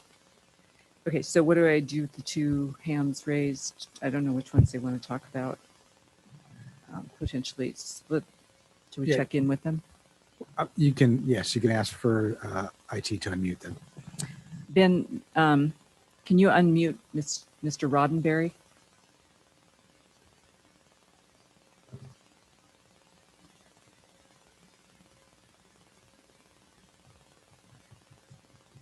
Mr. Roddenberry, we sent the request to unmute. It should be on your screen.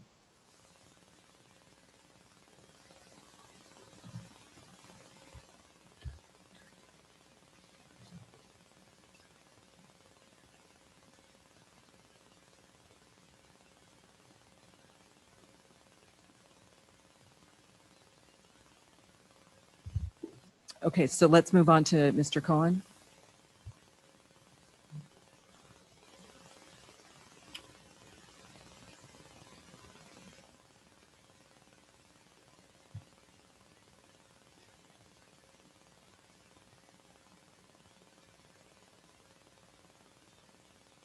Mr. Khan, do you have the request to unmute?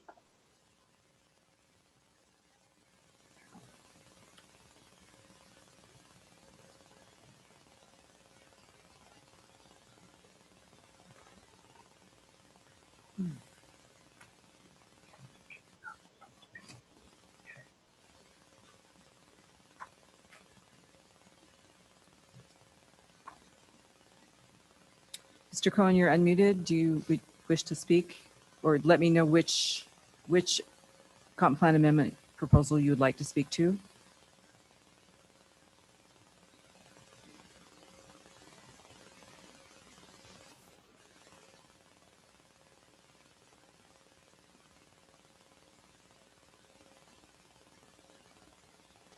Good evening. In recent months, members of my administration Okay. have been charged with Interesting evening.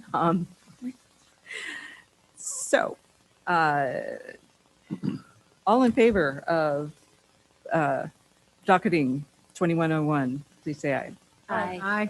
And two will vote aye. 2102. All right, 2102. This is a continuation of docket items 2002 and 2003 from last year. They were only partially completed in 2020. Those two 2020 proposals had been to add new narrative to the comp plan, which reflected the city's commitment to diversity, equity, and inclusion in the community. Ultimately, at the end of the year, the introduction section to the comp plan was updated and a new value statement was added to the plan. And the work of crafting a new chapter focusing on diversity, equity, and inclusion was continued into the 2021 docket cycle. After that happened, the new DEI commission was appointed, and they are currently in the process of writing the new chapter. So staff is recommending renewing this docket item in this year's cycle. I move that we approve 2102. Second. So motion and second to docket proposal 2102. Is there anyone in the audience who would like to speak to this? Mr. Watts?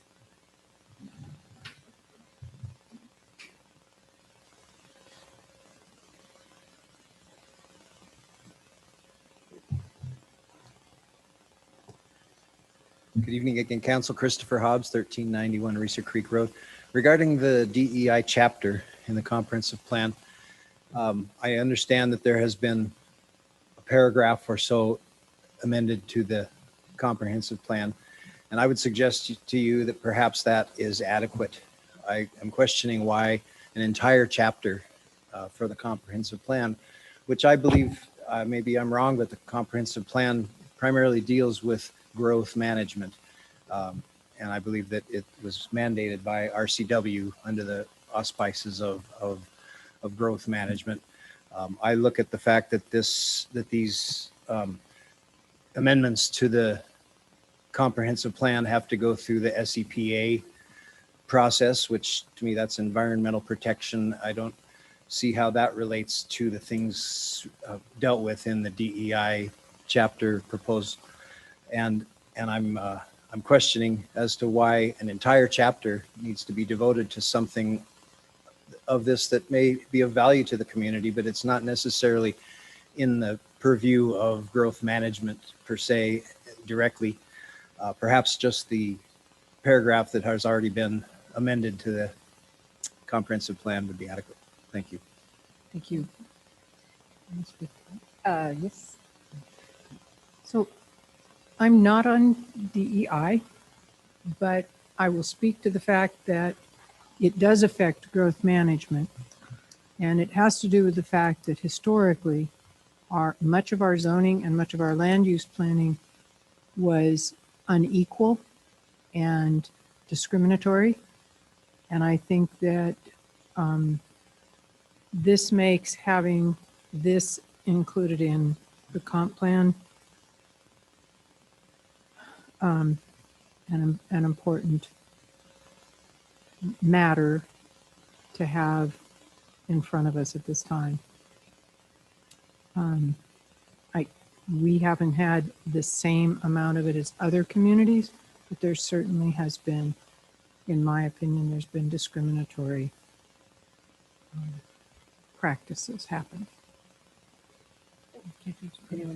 Yeah, I guess I would also say that the council found it was important enough to create a special commission for this whole realm. And we did our best to update, a paragraph or a part of that. but I'm open to hearing what that commission that we felt like was warranted has to say about it. So to me, this is just kind of leaving it open to hear their thoughts. And it's not saying that they're going to add 10 pages or only one more paragraph or nothing. I just think it's just, let's see what they continue with. And then it still comes in front of us, the language. Yes, approval. you guys will have a public hearing in the fall, and you'll get to review the exact text. That would be. I would just add on to that, our discussions about DEI have been all encompassing, and I think it's council's intent to ensure that this effort touch all aspects of city business, both internal and external. And I think guiding our community through planning is part of that. So it in my view, it fits with the overall objective. And that doesn't necessarily mean mandating a lot of things. It just means identifying areas that need attention in some cases. Is this an unusual chapter for comp plans generally throughout the state? It's an emerging focus for comprehensive plans around the nation. There are some that already had chapters specific to that, and then there are others that had already inserted, or like DEI was kind of embedded throughout their entire document prior to what happened in 2020. But I think that we're going to see more and more that start writing a specific chapter. And it could tie to other chapters, like you were just talking, could tie to the land use chapter, the housing chapter, looking for equity. And you've had those discussions whether to create a new chapter versus The commission is working holistically. toward a chapter, and that over time, it might become a more inclusive throughout the comprehensive plan as we make amendments over time. So is it the expectation that the draft chapter is developed by staff and then coordinated with Planning Commission and DEI? So the DEI Commission has been working on this from the first meeting that they've had, just kind of getting an understanding of the comprehensive plan process. Staff, another member of my staff originally drafted an initial chapter element, and then has a little subcommittee of the commission, and then it's going to be shared with the entire DEI Commission. And then ultimately, of course, the Planning Commission will have a public hearing before you guys do. They'll make a recommendation to you. So that narrative will go out. I do think I thought it was unique when we first brought it forward because it is generally a land use planning document. And like, for example, someone brought it to my attention, the police is a department of the city that we have a lot of connection with and is an important piece of what we do. And there's nothing about them in the comp plan. And so it is interesting to me what pieces are added and not, but as a council member, I don't know how else we could highlight it as important outside of our comp plan. I think that is really like a central focus for everything we do. And so that was for me why I felt like it was necessary, even though it wasn't a zoning or other use piece. I would agree with that. I would just add that I sit on the Association of Washington Cities Subcommittee for Equity, the DEI equivalent that guide the Washington Cities Board. And what I'm hearing from other committee members who are all, from small and large communities throughout the state, is that this is a topic that everyone is looking at. So I think to the director's comment, I think this will become a standard element of comprehensive plans. So I don't think we're out of step with that. Okay, ready? All in favor? Aye. Oh, what? Yes. Sorry, Caught me off guard. I was waiting. We had a motion. I lost it. Sorry. Okay, moving on to 2103, the housing chapter. Yes, we have two that are related to the housing chapter. This first one, it's related to, we'd like to update the comprehensive plan to conform with House Bill 1220 related to supporting emergency shelters and housing through local and planning and development regulations. This proposal begins on page 126 of your packet, and we'd like to add a new program under Goal H2, Policy D, and to add a new Policy E. And I can go to that and read them if you would like. This is really just to stay in compliance with some requirements of an accountability audit. And Terry was actually part of the meeting where that was discussed. I don't know if you wanted to add any more, or if you guys would like me to pull up the proposal.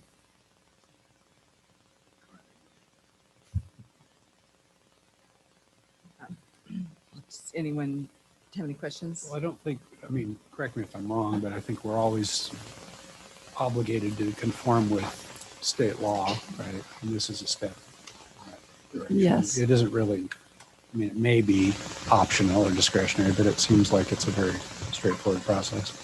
Yeah, it's definitely something that came out from the state audit. So I guess I had some notes. So this is on page 127. The staff says the staff would propose an inventory of projected housing needs that identifies the number of housing units necessary to manage projected growth, including units of moderate, low, very low, extremely low households, and emergency housing, emergency shelters, and permanent supportive housing.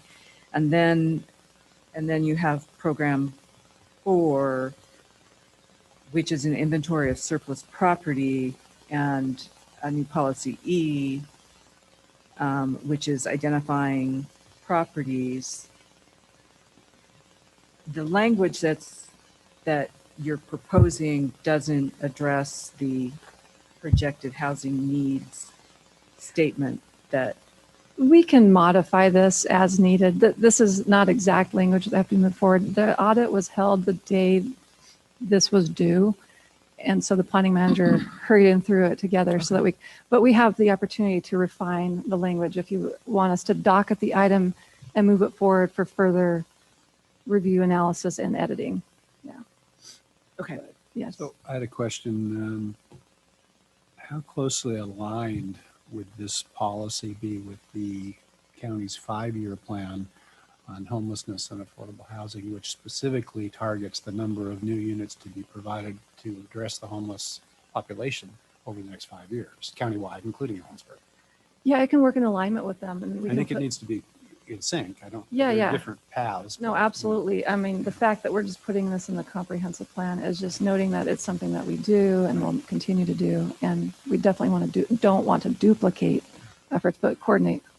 Yeah, what I was going to say is and it's been an experience because the update of the 5-year plan, we just went through that last year, and we had help from Hope Source, but it really comes down to metrics, and it's strikingly, prescribed. It's like 1 unit, 2 units, 3 units, that kind of thing, and you have to demonstrate that you're hitting targets and things. So all those targets have been defined over the next 5 years countywide. So I would hope that we're coordinating somehow. Yeah, and you don't necessarily need to put that into the comprehensive plan, but you call it out as something that you want to maintain in your community, and then we would make sure that we coordinated. Right. It's a reference. So I'm confused about this 2103. Is the goal the statement you make in the middle of the page that says staff would propose to add? So Is that that's the goal, or is it policy D&E? So he was stating that this is what we need to do, but then the language is below. Okay. Which and can be D&E refined. is just a part of. Mhm. Okay, that's good. I would agree with Nancy that this doesn't wholeheartedly answer what the statement of the goal is. We can refine that. Okay. So you would need a motion to move it forward. I move that we adopt 2103 to the docket. Second. Motion and second to docket item 2103 regarding emergency shelter support in the housing chapter for discussion. Is further discussion? All in favor? Aye. We'll vote aye. That motion carries. Next is item 2104, housing chapter demographics update. Okay, so this one was also submitted by the Community Development Department to update the housing chapter. We didn't necessarily want to link the two together, but this would be to align the chapter with the more current demographics that we learned from the June 2021 housing needs assessment conducted by Burke Consulting. And council, you held a study session earlier where we went through a lot of those new demographics. And so what is in the comprehensive plan is just outdated information. So we just like to update the graphs. And then I put in here, in addition, through the work on the housing action plan, it will likely lead to updating some of the goals, policies, and objectives within the housing chapter. And depending on the timing, it may or may not be ready for inclusion in this year's plan, but I'd like to be able to have the opportunity to include them if they're done in time. And if not, we'll come back to you next year with those potential ideas. Council? I'll move that we docket proposal 2104, which is addressing updates of the housing chapter. Second. A motion and second to docket item 2104 regarding the housing chapter. Further discussion? All in favor? Aye. Two will vote aye. Motion carried. Councilmember Lilquist, who seconded that? Me, I think. Lamb. Okay, thank you. All right. You think? I know. It's really weird. It's like Yeah, I know. I just heard a second. having a being on high who's watching us. That's right. It's proposal 2105, the telecom utility comp plan amendment. Yeah, and on any of these ones moving forward, if you'd like me to pull up the proposal on the screen, I can do so as well, because what I'm sharing right now is summaries. But this was submitted by the city's IT division to support the telecom utility. And as they noted in their, apologies, their submittal, the proposed amendments would articulate a vision for the broadband fiber deployment in our community and guide development of the city's digital roads. So they did propose some programs and action items within the capital facilities and utilities chapter, as well as the economic development chapter. One of the reasons that it would be appropriate to do that is if we have language speaking to our plans for growth, it's definitely helpful on grant applications and things like that, but also to just be current with changing conditions. And I will just throw in with COVID, I think we all found the need for access to good network connections is highly valuable. But the outline of proposal identifies in more specific detail. They actually gave some proposed language. I didn't include it in here because it was outlined so well in the exhibit, which I can pull up if you request so. But staff is recommending docketing the item as it will provide that additional support for advancing the telecom and broadband capabilities in the city to meet those ever-growing needs of our community members. Council? I move that we adopt proposal 2105 to the comp plan. Second. Motion and second to docket 2105, the telecom utility comp plan amendment. Is there a discussion? Beautiful exhibit. Well, so actually, I have some comments. We haven't, we're kind of working on a strategic plan update and we're not there yet. And I guess I would caution that some of the language seems on page 140 makes it sound like the city is going to provide the service directly, and what we have talked about is the city stays in the road and then someone else takes it to your door. And if we decide that that's the model we want to use, okay, but I want the language discussed in light of that it's still open. So rather than maybe expanding the city telecommunication infrastructure, we ensure somebody does high-speed internet, say to the light industrial areas. Ensure that that's available to our high-speed internet. It's not necessarily that the city is going to supply it. There's a difference, I think, and we've talked about cultivating partners and stuff. So just Councilmember, if I could just address that sure. briefly. So for instance, in program 3, which specifically addresses broadband service to both businesses and residents, you'll notice it says leverage existing city telecommunications assets and utility service experience. And all that simply means is it's not intended to indicate that the city would necessarily be providing those services directly to those customers, but through the extension of our broadband, we can work with partner agencies if that's the direction that we wind up going, so that they can provide that, or we might have an open access system. As you noted, none of that's been decided. So this was certainly not intended to state that the city is going to be delivering that to every business and resident. Right. You would Under just the, like in to the get the wording. in the economic development chapter, I think though you could read offer city broadband to all addresses in the downtown core is that the city's going to offer that. So I just want to be careful. Yeah. And This is another one. I would say that any of these that include proposed language have the opportunity to be refined. And I would say that, so our staff in our department will work with the applicant and then whatever board or commission might have oversight to make sure that, say, like the UAC needed to review something, that they were comfortable forwarding something and it worked in conjunction with what staff or the applicant was proposing. and I think that we're going to be refining our plan and having those discussions. That would be great. And so honestly, between now and the public hearing with the planning commission, we need to get this all into the language, the intended language for the plan. There's opportunity for a little modification, but the idea is that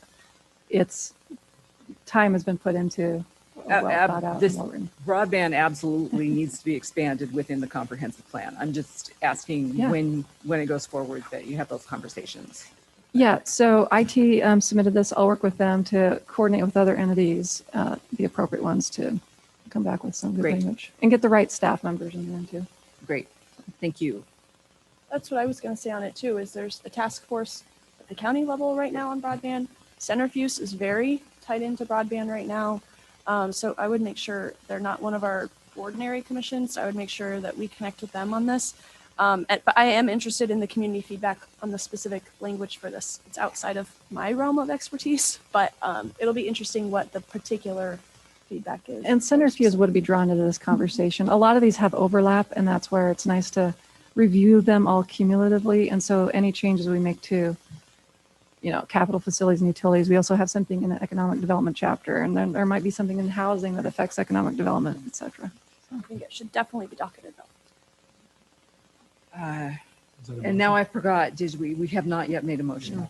There's a motion. Motion and a second on the floor. Okay. So if there's no further discussion, all in favor, say aye. Hi. And two will vote aye. Opposed? I don't think so. Look at us just getting through. All right, good job. All right, this next And I one. have been forgetting to ask if anyone in the audience wants to weigh in on any of these. So you guys got to wave your hands and get my attention. Or jump up and down. Yeah. Getting to that point. So 2106 EVDA Economic Development Chapter Update. So this speaks to the conversation you just had with the last one. This was submitted by Centrifuge with a broad proposal to update the economic development chapter. So they didn't give us really specific language, but they want the opportunity to work through it. And the proposal is to add language to the chapter speaking to several items, and I tried to summarize them for you. And like I said, I can pull this up, but they want to speak to the economic impacts of COVID-19 pandemic and the resiliency of the community, reference the findings of the recent broadband study, which would tie in with what IT wants to do, update the economic data in the chapter, including economic forecast data from the U.S. Bureau of Labor and Statistics, and also reference the relationship of the housing market and the impacts to economic development. So there'd be a tie into a few chapters with that one. And staff would recommend docketing this item. I know that the Centrifuge board would be working on this with their staff and coordinating with city staff and any other commissions or boards as needed too.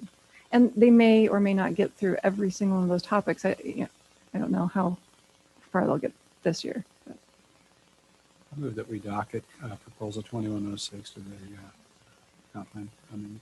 Second. Motion and second to docket proposal 2106. I'd like to speak to it if I can. I support us updating the economic development chapter and things like broadband that are just out of date. But I would like to maintain the status of the comp plan as kind of a guiding document about what our goals and long-term are. And so some of the things that are listed feel a little more like action items And I'm assuming that staff will do a good job to discern one from the other. Yeah, and just as a reminder that within each chapter, you have a background context of that chapter, and then goals, policies, and programs, and then a small section for action items. And there's usually not very many action items, but it's an opportunity to be like, hey, this is something we should look into, because it doesn't really fall into, it's not really a policy. So it's something you can consider doing with some of these items. So I'll try to work with them to place them in the appropriate place, or maybe not everything will fall into the comp plan. Okay, further discussion?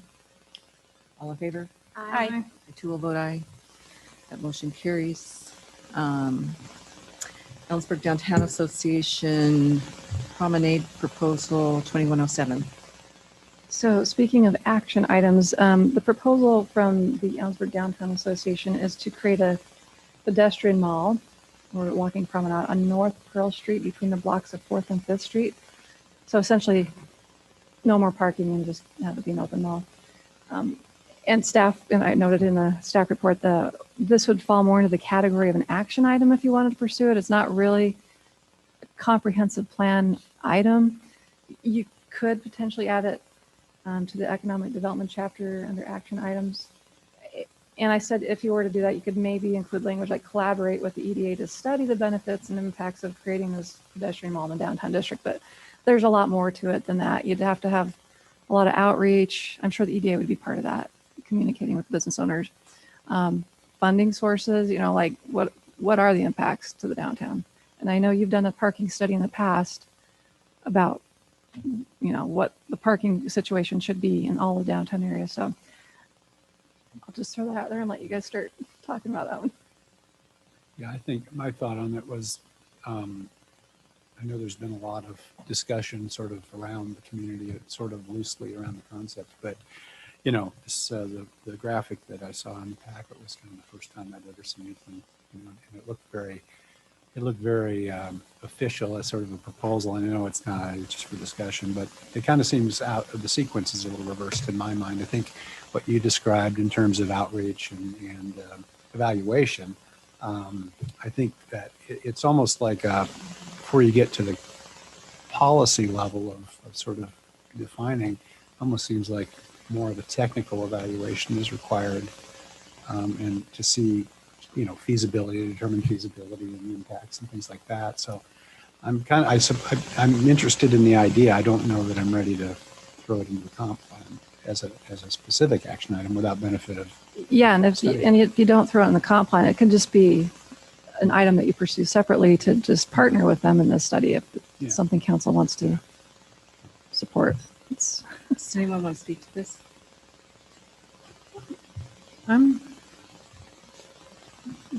Because somebody was coming up to speak.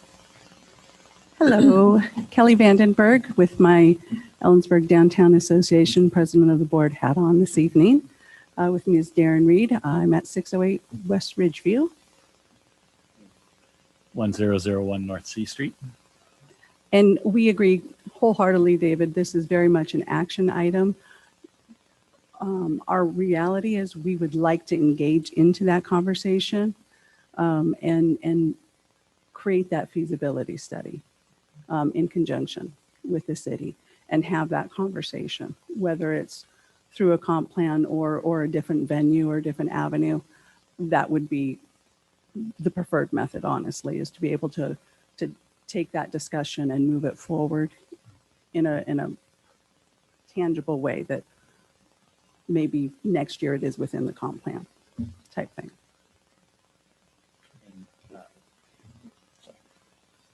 The timing also being appropriate with the Unity Park.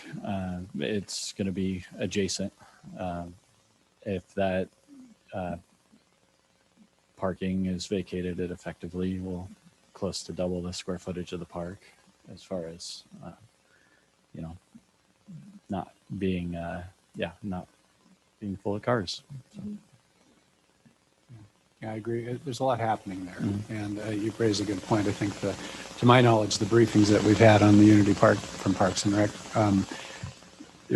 there were references to, it's kind of kind of a clean slate right now. There's ideas that are being kicked around, including, the pedestrian mall idea, without going into a lot of detail. So I think all of that work kind of comes together, and one doesn't necessarily cancel out the other. The obvious question is, when you lose 28 parking spots in our corner lot there, they're going to go on the street. And, if you're then looking at closing a block of street, and, the effects could be significant. They could ripple. I'm not saying it's, something we shouldn't look at, but I think, my thought is if staff can work with EDA to sort of craft a good strategy, I think we would be interested in.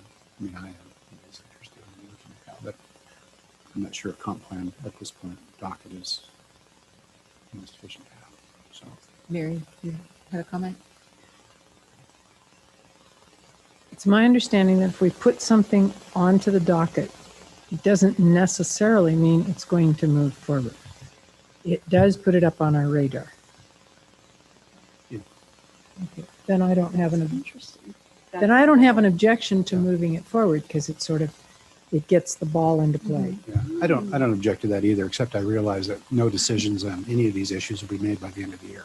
The Unity Park project is moving forward, but at a very slow pace, and then all the other things. So, Well, I like the suggested language of collaborating with the EDA, ... seems like what we'd want anyway, if there's no absolutely harm in putting it in the comprehensive plan. I don't know if there's harm in putting it in the comprehensive plan. Well, this doesn't even put it in the plan. This puts it on the process that would start moving it forward if it seemed appropriate to move it forward, or we can decide at a later date, we're not going to do that. We're going to do this instead. And that's actually our goal. Yeah. Yeah, I think it's a way for them to get our attention. Worked. Could I ask a question, staff, then, as far as the comment that this is more of an action item? Is it possible or even appropriate to docket an item specifically as an action item as opposed to an entirely new policy? There's no harm in it. And, more thought can go into this. Maybe there is room somewhere else in the plan that's in the economic development chapter. Maybe it's not necessarily about Pearl Street. You guys can give us some direction. I don't think it's completely inappropriate to put in the comp plan, but it could also work just with having conversations and not being in the comp plan. I personally, when I looked at this, I was like, that's not a comp plan thing, but I understand why there isn't really a great avenue for the community to come forward with like, hey, we have an idea. That's true. There's kind of the community grants, but this doesn't really fit there. And so I could see how a community member or organization could be like, well, this is our opportunity to push an idea forward. I love the idea. I hadn't even considered it until a couple meetings ago when we extended streeteries. And I was like, we should just pave the whole road and do it on both sides of 4th. We already have a one-way going through there. So I'd like to do it as a cross. So we do 3rd to 5th and Main to Pine. it's, Wouldn't that I be think it's a great stunning? idea. I've lived in communities that have this and it's fabulous. Our last parking study, said we don't have a parking problem. We have a problem that people only want to walk 25 feet. We have a walking problem. Yeah, that's true. So I think this is fabulous. And if we can, I guess I would feel comfortable pulling it from the docket if we can just somehow get this on the agenda or staff radar that it doesn't fall off, because I think it's a great idea and I'd love to pursue it. Yeah, I would support that. I would add, I've lived in communities that actually went to the step of closing streets to vehicle traffic to create pedestrian malls, only to years later reverse path because the businesses didn't thrive. So it can go, but I agree. I think it's worth looking at. So I would also add that there are studies that have been put together where the communities are successful, and we really do fall into that category. Additionally, we do not have a lot of family areas in the downtown. So with the conjunction with Unity Park and the walking mall or promenade, I really do feel that brings a community support and convening area for families to come to, which would extend to other business opportunities, say, for example, a children's theater somewhere in the downtown area. So I do think that this has a viable economic development component to it that I think is worthy. Our whole goal tonight is to really make sure that it does get the attention and the conversation can move forward. I appreciate that. And I also, I mean, along the same lines, something we don't look at and really haven't, I'm not suggesting it tonight, but we have underutilized alleys in our historic downtown. A lot of cities, a lot of small cities and large have repurposed their alleys, haven't lost the function of the alleys, but have made them spaces that people, businesses and others can use. So the thinking is good. I like that. So. Well, and I would also note that it's the Downtown Association, who's a member organization that advocates for the businesses downtown, that's bringing this to us. So I think we've kind of got Talked it around enough. Yeah. We were in good hands, I think, between staff. I'd love to talk through this more. Thank you. So I would move that proposal 2107 is not docketed. Do we need a motion for that? So it's not docketed? It's not on the docket for the comp plan. Okay, but how does the idea move forward then? Does anybody second that? Heidi's going to help us with that after the motion. Okay. So a second for discussion, okay. I was going to just point out on page 116. So our mission here is consider proposed amendments and determine which proposals have sufficient background information and analysis to allow the full consideration and review in the annual process. And I'm not sure how much more I guess the city would need to feel comfortable with, how much more analysis, but it sounds like between now and October when we would be. Well, before October, but yeah. Yeah, within the next couple months. We would be adopting or not. This needs some fleshing out. And so maybe, as does centrifuges and as does many of the others. Has Heidi been trying to? And capacity is an issue. Yes. So what I like to look at is making sure we have the appropriate work in the appropriate bucket. And if this is truly not a comp plan item, this is more of a staff, we can redirect resources accordingly. So I just recommend, we do have a council retreat coming up at the end of September looking at priorities. And it sounds like a great discussion item. And so we can move that into the appropriate area. So we're not having our planning staff diving deep into an action item potentially. For me, the comp plan that goes with this is like rewording language that says we want a walkable community or something around it. Like that's a guiding statement or a principle or a goal. But this to like redevelop a street I don't see this ever being part of the comp plan. It seems like an action item. It's a project. Right. And so I like how the words Heidi used was put this in the appropriate bucket. And so I just don't see it as a comp plan thing. So your motion not to docket is not intended to be a lack of support for the idea, just the process.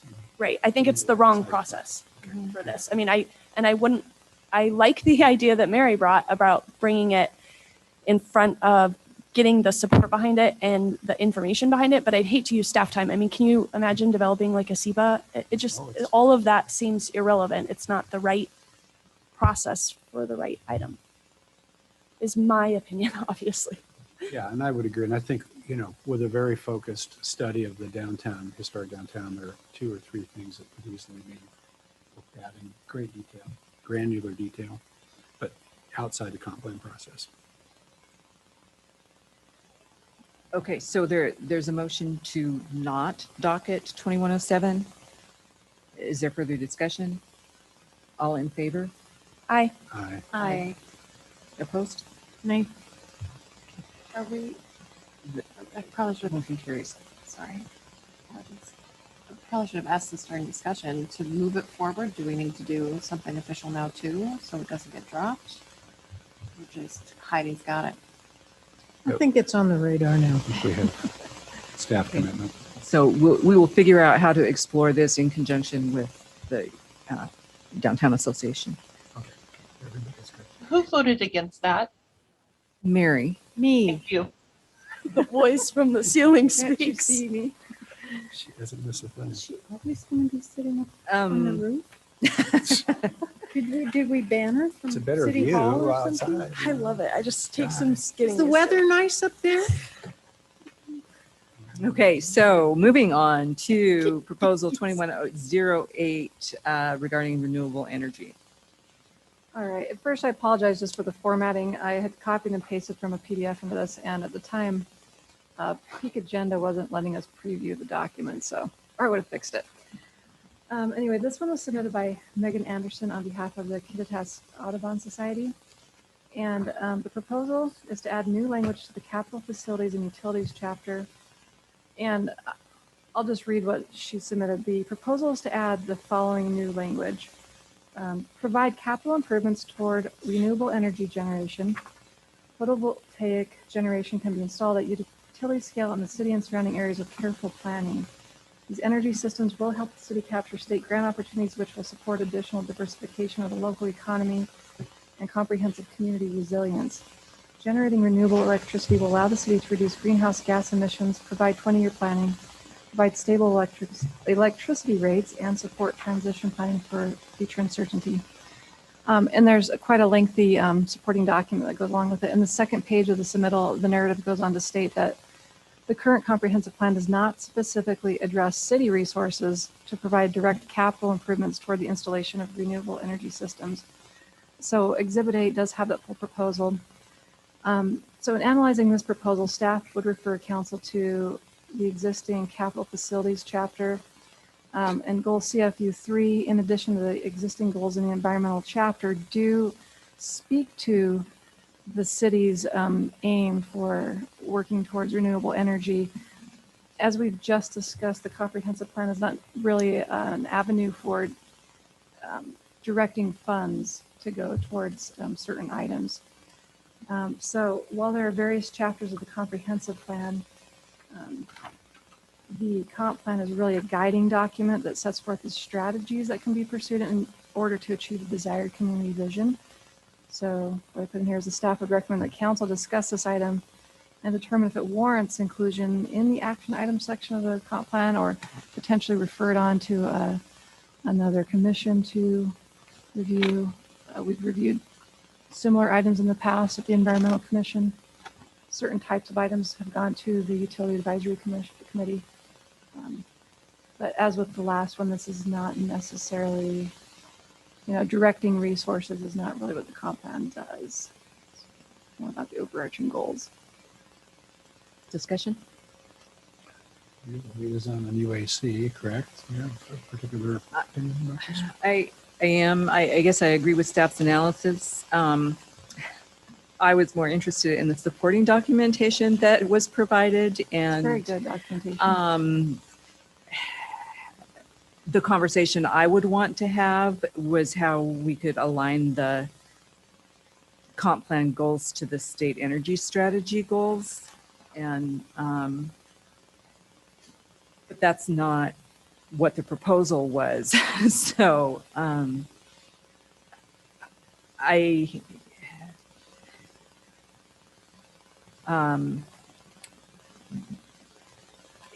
with regards to the language that is proposed, I think that referring it to the UAC for discussion would be appropriate.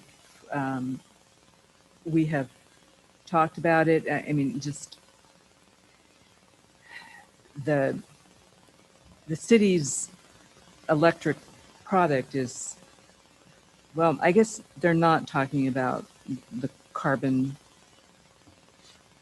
They have other goals other than reducing carbon. So, well, greenhouse gas is one of them. But anyway, we're 95% clean, carbon free already.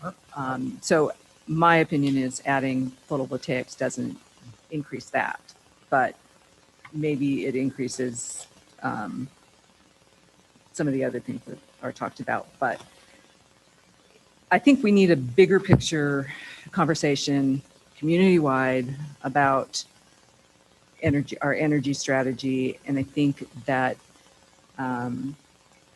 perhaps at our council retreat, we can decide what priority that is, because I think it is a huge conversation that should happen community-wide and be well beyond whether we add renewables or not. Aren't we also probably due to completely update our energy efficiency plan that was developed in the 2011, 2012 timeframe?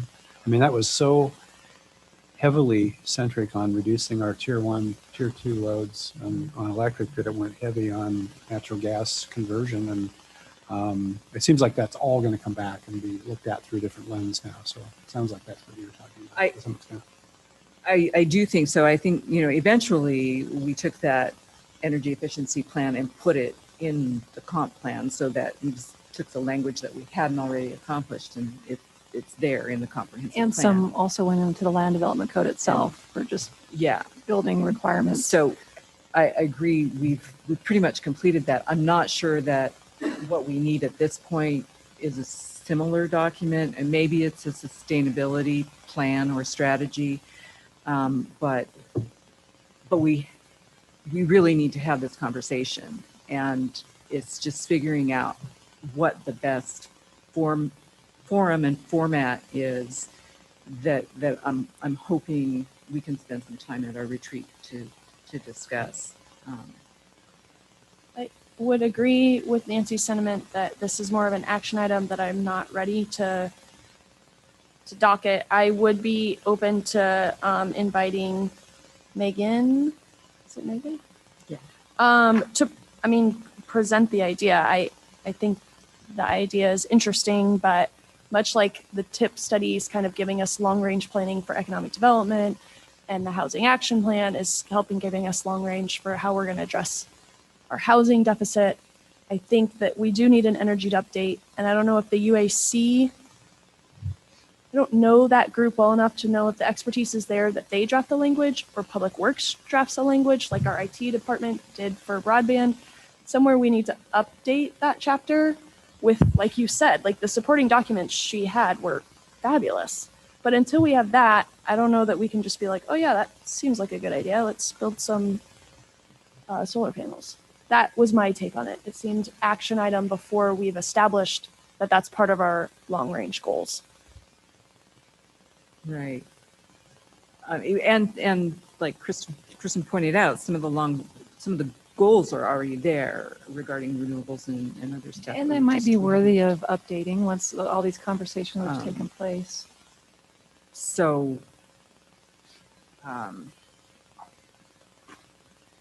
yeah. Okay. With that, I can do a motion if you'd like. I would move that we do not docket proposal 2108 as submitted. Second. Motion and second to not docket proposal 2108. Is there further discussion? All in favor? Aye. I too will vote aye. Okay, so proposal 2109. And I guess, do we want to make a motion to refer to the UAC? I don't think there's harm in that. You're the liaison. Discussion. I think to give the proponents a hearing on this, I would propose that. I'll second that. Okay, that was a motion. I'll second. Motion and second to refer proposal 2108 to the UAC. Discussion, all in favor? Aye. Two will vote aye. That motion carries. Okay, so next is proposal 2109 regarding gas utility evaluation. Yes, this was also submitted by a community member, David Dunbar, and it also has some, great research that was put into it.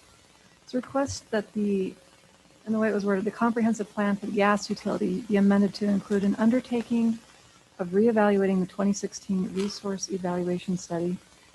The request includes recommended areas of study and also recommends that the city reevaluate the policies that currently encourage switching of electrical heating to gas heating and that advocate expanding natural gas service to new areas. So in considering this request, City Council should determine if this proposal would warrant creating any new goals, policies, or programs or action items within the capital facilities and utilities chapter of the comp plan. Similar to your last one, I noted in here that the requested actions typically would have oversight from the city's utility advisory committee, who then forward recommendation to City Council regarding the city's renewable energy evaluation requirements and programs. And as such, staff does not recommend docketing this item as a comprehensive plan amendment, but instead refer the proposal to the UAC. Council. I would agree with that. So I have a question now that we just did that with the last one. What if the UAC comes forward and says, we think this is you guys should docket this? No, I think that all of this can be done without a comprehensive plan amendment. So if the Because they're UAC action comes items. back and says, yeah, we should build renewables, Okay. Or we should update our energy efficiency or we plan. should, and I have already asked for a policy review on the fuel switching and utility extensions. We just didn't have time to get to it at our last meeting, or it would have been on that agenda and we would have already. And aside from that, the Public Works Department, they do evaluations of all the different utilities they each have their own cycle that they have to go through for analysis. But I think that the UAC has a lot more, you can refer it to them and maybe it doesn't come back as a comp plan item. It's just something that they say we need to do and advise council to take that action on. Right. This fuel switching is council changes an ordinance and stops a program. I could go with staff recommendation on this one. Did you make a motion? I did not. I just support the staff recommendation, so I can make a motion. I'll try to do it in one this time. So I move that we do not docket proposal 21, do not docket proposal 2109 as submitted. However, we do refer this proposal to the Utility Advisory Committee. Second. Motion and second to not docket proposal 2109 and refer it to the Utility Advisory Commission. Councilmember Lilquist, Yes. can I put that motion in as denial of docketing proposal 21-09? Sure. Okay, is that what Like that language. meant? Yes, because as I stated it, the not could refer to the UAC. So yes. Could you retroactively insert the word deny and all the other? Yes, I was going to just ask that. Our language for Okay. us, Beth. Thank you. Any further discussion on that item? All in favor? Aye. Two will vote aye, and that motion carries. Okay. I want Beth to tell us what it's like up on the roof. You can ask her after It's the meeting. really bugging me. Proposal 2110, Kuchen Future Commercial Land Use. Okay, the next two are proposed amendments to the future land use map. This first one is from Fabian Kuchen. It's parcel 716133. And it's actually this parcel right now as it exists. And what he's proposing, he's actually turned in a boundary line adjustment for his property that would create a boundary line right here. And I did my best to approximate it. The BLA proposal that's shown here with the two different lots. But going back to this, when this was annexed in 2020, Fabian Kuchen's property was zoned industrial in the county. And when we annexed it, we assigned the zoning of residential suburban. And he came to the council meeting expressing a little bit of concern. And we talked through several options over time. He did visit with me in the 2020 year about some proposals that he would need the industrial use for. But now, he's had more time to work on proposals, and he's doing this boundary line adjustment so he can sell off this piece of property for a proposal that's come before the planning department. And then with this parcel right here, what he would like to do is have the zoning conform. He owns these 3 properties, maybe more, along University Way that are zoned commercial highway. They're not currently being used. They're all vacant right now. And so what he'd like to do is have the ability to do the rezone, but he'd need to change the comprehensive plan future land use designation. We looked at a few different options for what that would be. And I got to apologize. I put in here the wrong future land use designation. It should have been general commercial and services, not neighborhood commercial. And I do actually have, I'm going to new share just because I made that error. He came into the office and we worked through this together. He signed it and I assured him I would get it through correctly. But I gave you the information about neighborhood commercial. That would really support a rezone to is that the zoning district? We have like a few areas in town that's actually called neighborhood commercial. But in order to get a rezone to commercial highway, you'd need this future land use designation of general commercial and services. Neighborhood commercial is more like the 18th Street Deli kind of scenario. I think Weimar is even zoned neighborhood commercial. And we're getting rid of oddly. that. Yeah, because it doesn't really fit a lot of areas. But this would support it going to a rezone for commercial highway in the future. And this doesn't, you docketing this does not change the zoning. It just would support a future rezone. So I'm confused. He wants to go to neighborhood commercial or no? He wants to be able to rezone it to commercial highway. So we need to give him the appropriate future land use designation to get the zoning that he would like to pursue in the future. This doesn't guarantee he'll get the rezone. He has to go through the whole process. So the proposal that we're dealing with has nothing to do with the zoning today. It's just the comp plan designation, right? Yeah. Is there anything on there that's currently what he wants? What color is it? So, wait, what colors? He wants us to change. He likes the purple. He wants to change it to purple? He wants, okay, so when we look at this, the neighborhood commercial mixed business park. It's not listed. No, right? he's not neighborhood commercial. He wants to make it commercial height. Right now, as we put, I did have this correctly, he's currently blended residential neighborhood. So all of this tan color, that's all blended residential neighborhood. The existing zoning of all of this is residential suburban. So you said earlier, if I heard you were saying the correct, not neighborhood commercial, but general commercial. And but I don't see that. I don't see that in the legend. I'm realizing the reason I had my error is because the map did not show that designation. It does exist, but there must have been something wrong with the mapping that day. Got it. So. So the part I'm struggling with is this map feels like it's showing zoning and not land use. It's future land use designation, and it gets complicated. So whenever there's a rezone that is presented, the future land use map has to support that rezone. The future land use is the big picture, and then you get finer to zone, right? Yeah, so some of these future land use designations might actually support zoning to like 1 or 2 or 3 different zoning districts. Okay, so it's currently the orange, and you want to switch it to purple? Whatever color you want to call this, right here, that's what he would like to propose it is. He owns these properties right here as well. He thinks there's a future for obviously some retail and commercial type development along there. So I'm And confused. would this strip, would the strip along Reeser Creek Road maintain? This would maintain what it is. It's zoned residential suburban. The proposal we have right now is for an event center, and it's allowed with the conditional use permit in the RS zone, and it's actually a better fit than trying to rezone it to commercial highway. So what is the land use designation for that western piece? This is blended residential neighborhood. Okay, so that's another. Oh, okay. So I get yeah, that. it gets confusing. So Yeah, that's yeah. the future land use designation, Right. but the current zoning is residential Right. suburban. No, I got that.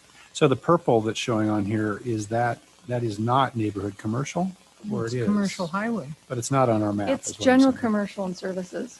Okay, so the map purple's just general. printed out in there accurately, which led Okay, me to okay. typing in the wrong So thing. isn't, wait a minute, on this map, it says commercial highway. That's the zone. Yeah, so I don't know if Terry might be able to explain this differently. It's Now always I'm confusing. confused. This is not the zonings at all. Land use. This is the future land use that supports rezoning in the future. So if we went to the zoning map, which I don't think I included, which I could pull up online and show you the difference. This property is zoned commercial highway. This property, right now, what you're seeing in this red color, it's mixed business park for future land use designation, but the zone is industrial. Can I step in for 1 second? Yes, please. Thank you. So the way to look at this, council, is that the future land use designation is the comp plan's way of saying this is the big picture of what we want these areas to look like. Within each of those colored areas, you can have different zones. So you could have 3 or 4 different zones. Could be commercial highway. In residential neighborhood, it could be different types of residential zoning. So what he is asking is that you change the big picture designation of the different zones that would then be available for him to potentially rezone into, not a particular zone at this point. Did I lose you there? Yeah, he's in the wrong category. He wants He's- us to move he's in him the to a wrong different big category. category. Yeah. Right. And staff's on board and it matches adjacent ones. So like I'm ready to go. And it's 9:3. Yeah. Yeah, I just was, my questioning was just what, I'm okay with future land use as long as there's similar things around it. And it looks like there's similar uses around it. And it's not going to be an oddball in the middle of the neighborhood. So that makes it okay with me. This area is prone to flooding, correct?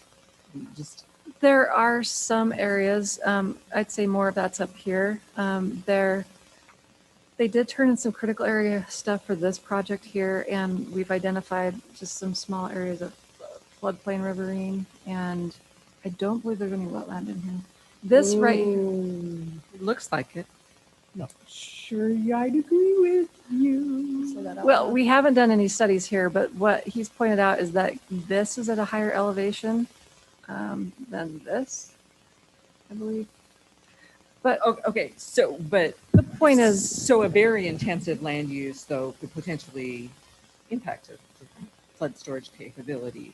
well, what happens is right now it's a fine question to ask, but we're not even worried about that right now. If somebody were to come forward on any piece of property, we would assess the critical areas and tell them whether or not they needed to do a critical area review.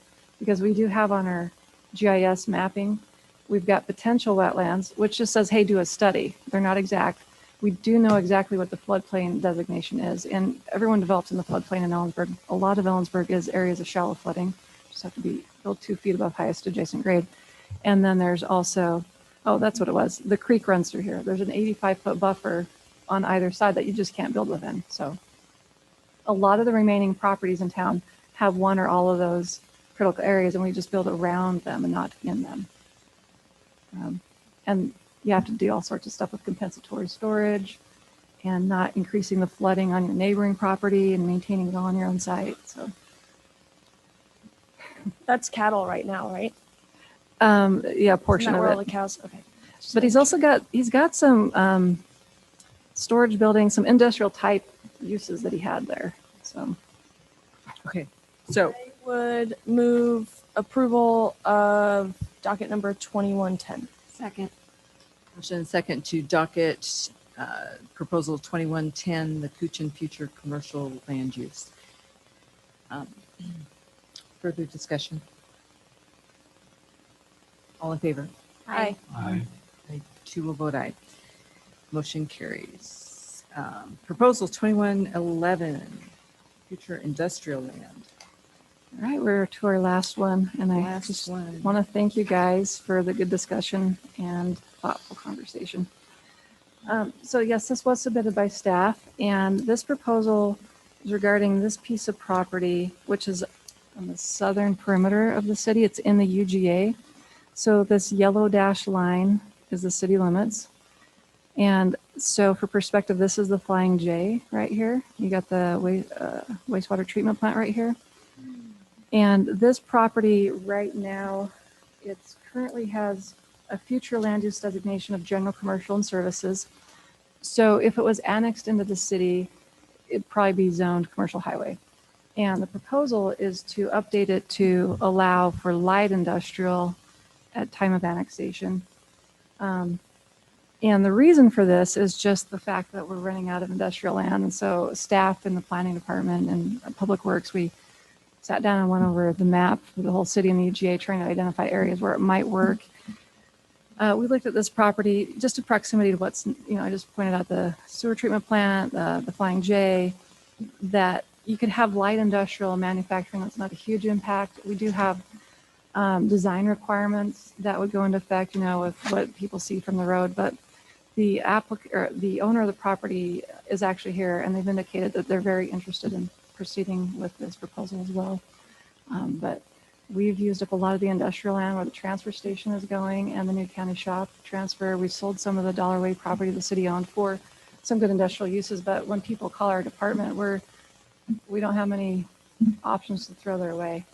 So we're looking to try to be a little bit more proactive for that. So this parcel would also have the stream buffer setback, so a big chunk of it would not be developable. Regardless Absolutely. of This zoning, one right? for sure has critical areas as well. And then it abuts residential zoning to the south. Is that outside the city limits? This is also outside the city limits. I don't recall the zoning, probably urban residential, That's I think is the county Mill zoning. Pond. Isn't that the Mill Pond? Yeah, this is Park? the mobile home park. So are you And- talking about the lot outlined in blue? Yes. So this lot outlined in blue. How Instead many of, acres? I don't recall off the top of my head. I can pull it I up. didn't but see it on the how many acres? report. 82. How many? 82. 82. And the property immediately north is already set up with the general commercial and services land use designation. Is that correct? Yes, but I'm actually going to stop sharing for just a moment. And I'm going to pull up the zoning map real quick.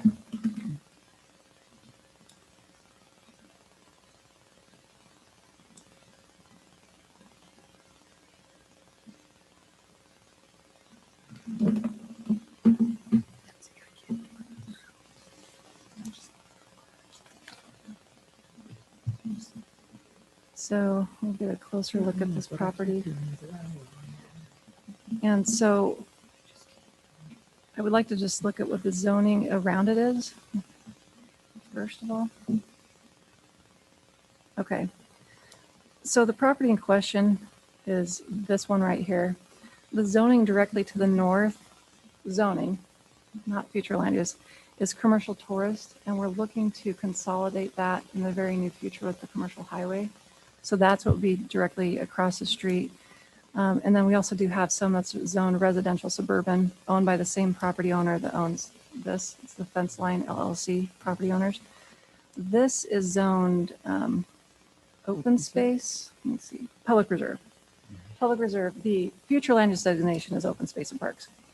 So going back to, So I hang didn't on. share So screen, did have I? you asked the owner of the upper right corner if they want Industrial next. also, That's I mean, the Sorensen property. yeah, but south of the freeway. This one right here, I did not talk to them. We are in conversations quite a bit because they do have a huge proposal for this property. I think that they really have more an eye on residential type stuff, but if this is developed, I think we'd have time in next year's cycle to change it if need be, because if they develop, they're going to start, their first phase would be right up here and they move this way and around and up. If Yeah, it's enough. Yeah, it seems logical to connect all of that, but as it moves however, forward, it is smack on the freeway. It's very much in a kind of a commercial area because of the access to and from the freeway.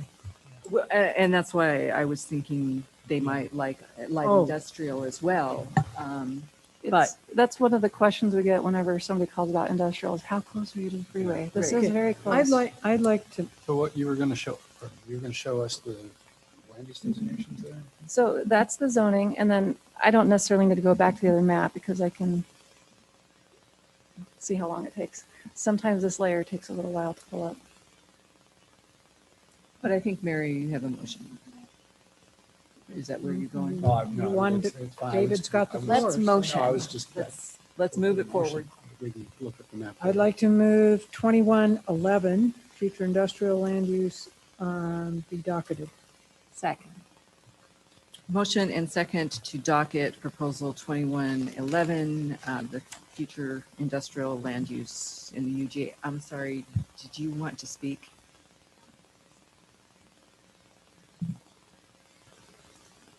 Jackie Brunson, 1585 Josem Road.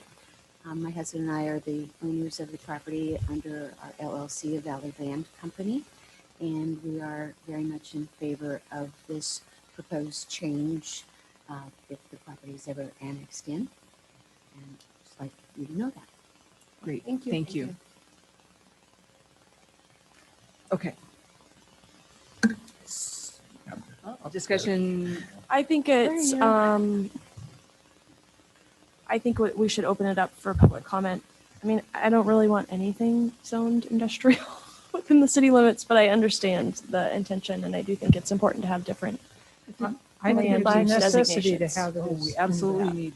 I can I can share the definition of light industrial. If that helps you see what types of uses go in there. It's definitely not as high impact as heavy industrial. Okay. No, we've Need more had people spaces for calling heavy us too. This is land use, and so couldn't it go heavy industrial? We actually have for the comp plan, the future land use map, we actually have heavy and light because there's quite a difference in the impacts on the community. So Okay. the proposed land use designation would not support a heavy industrial zone? No. That makes me feel a lot better. Yeah. Can I suggest that you refer them to the airport business park? Well, that's not heavy either, though, so. No, it's light too, but. Yeah. Talk about water. So- I have a lot. There's a motion and second to docket 2111. All in favor? Hi. Hi. I too will vote aye. That motion carries. You have any more for us? We could That's have it. a few I more. just, once again, thank you very much for your time tonight and your thoughtful consideration. Great. Thank you, Kirsten. you. So let's move on to surplus real estate review.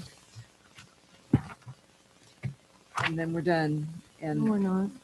Then we go into an executive session. This is probably going to take, how long is this going to take? I can make this very brief, and there's really a. I'm really just asking because we're running up on 4 hours, guys. I'm whipped. I would. if you need to, I'm going to go. just sit through for a few more minutes, but I'm serious. This is a long. it is a meeting. long time and we had a break and More than one break, I can say. It is a long meeting, yeah. but- Yeah, you need to we have a quorum regardless. walk around. Go ahead. So, good evening, Council. Again, I'll make this very brief. This discussion was actually generated from a council discussion a few weeks ago about a surplus property for affordable housing.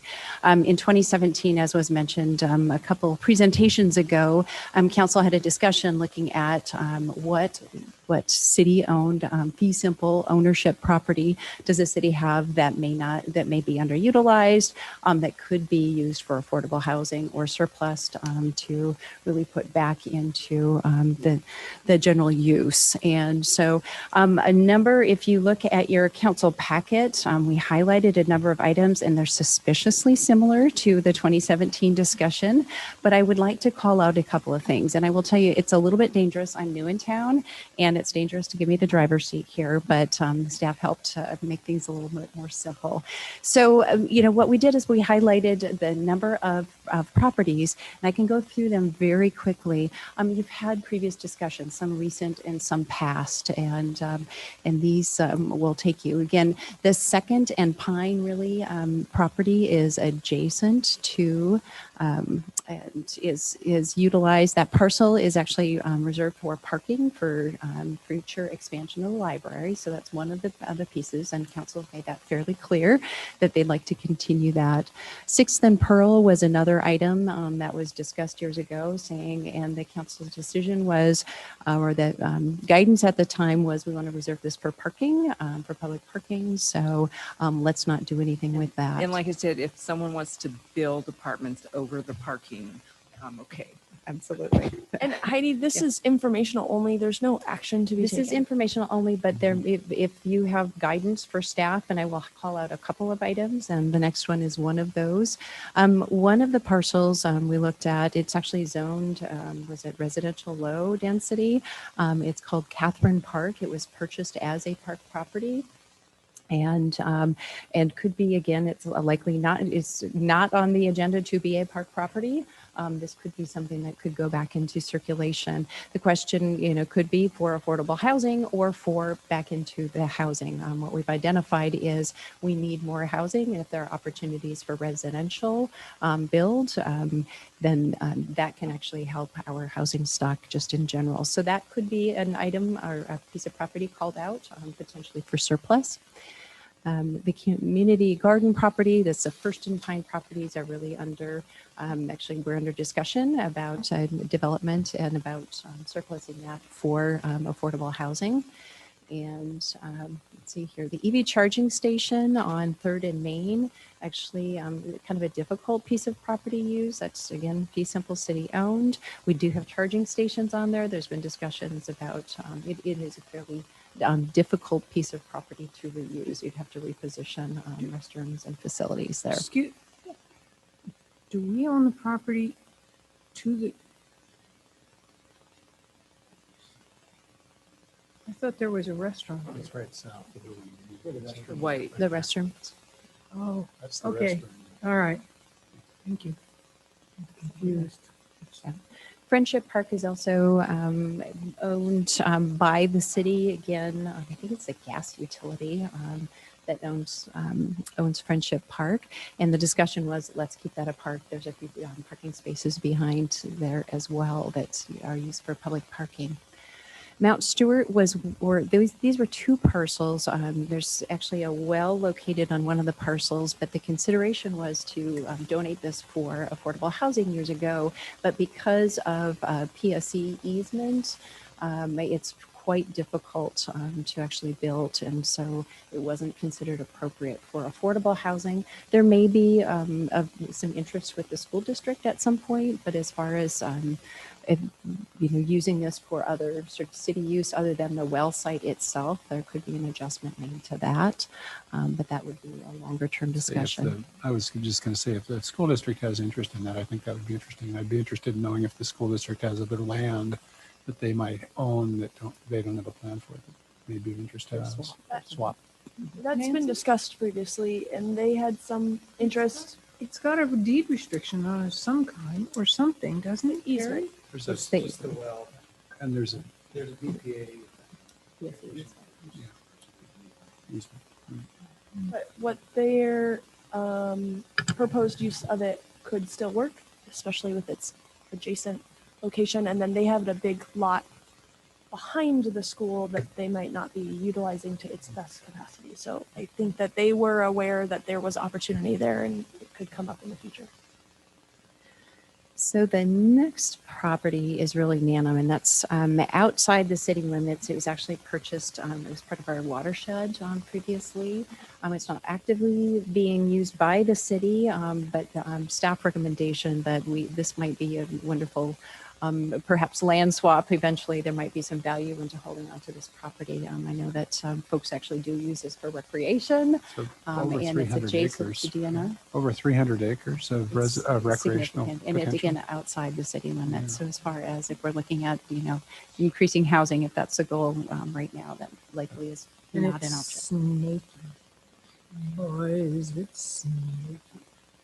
Yep, and this is lovingly referred to as the old city dump power site. Again, a little bit located in the UGA. I believe the rest is outside the city. Again, really difficult, likely not a residential ad, and there's probably some cleanup because yes, it is a former dump. So, Speaking next of, to the river. yeah. Brilliant. We have some great pictures. Brilliant. Speaking of dumps, it's not on the list, but is the transfer station, the current transfer station site, is that owned by the county? And okay, so when that facility is closed, that property will be remediated in some way, but that could join our list. And we will have future discussions about what to do with that property. There's future lots of time. ideas already out there. Okay, good. Absolutely. And the parcel at Bender and Water is the next one on the list. Again, Habitat for Humanity. You're going to see some items come before you this is the intent surplus donation. Isn't for that affordable project housing. underway? We're negotiating currently, aren't we? Correct. Okay. Absolutely. All right. Yep. We haven't Yep. started. Just a quick review. Okay. Ringer Loop is another item or another parcel. Again, if you've been out to Ringer Loop recently, again, it's essentially south of town, purchased years ago, I believe, for potential trail purchase. And Terry might know the rest of the story, but You don't know the rest of the story. okay.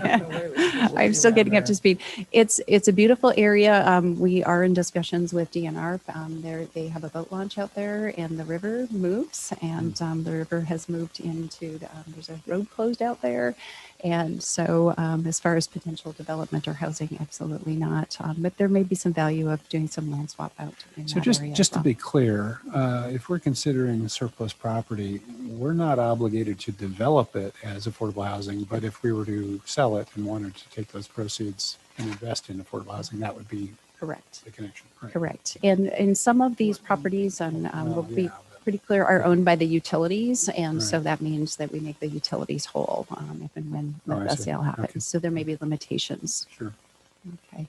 So Whitfield Triangle is one that has come up in the last couple of months since I've been here quite a bit. And again, located on Craig's Hill. This was purchased for right-of-way. It's not needed for right-of-way.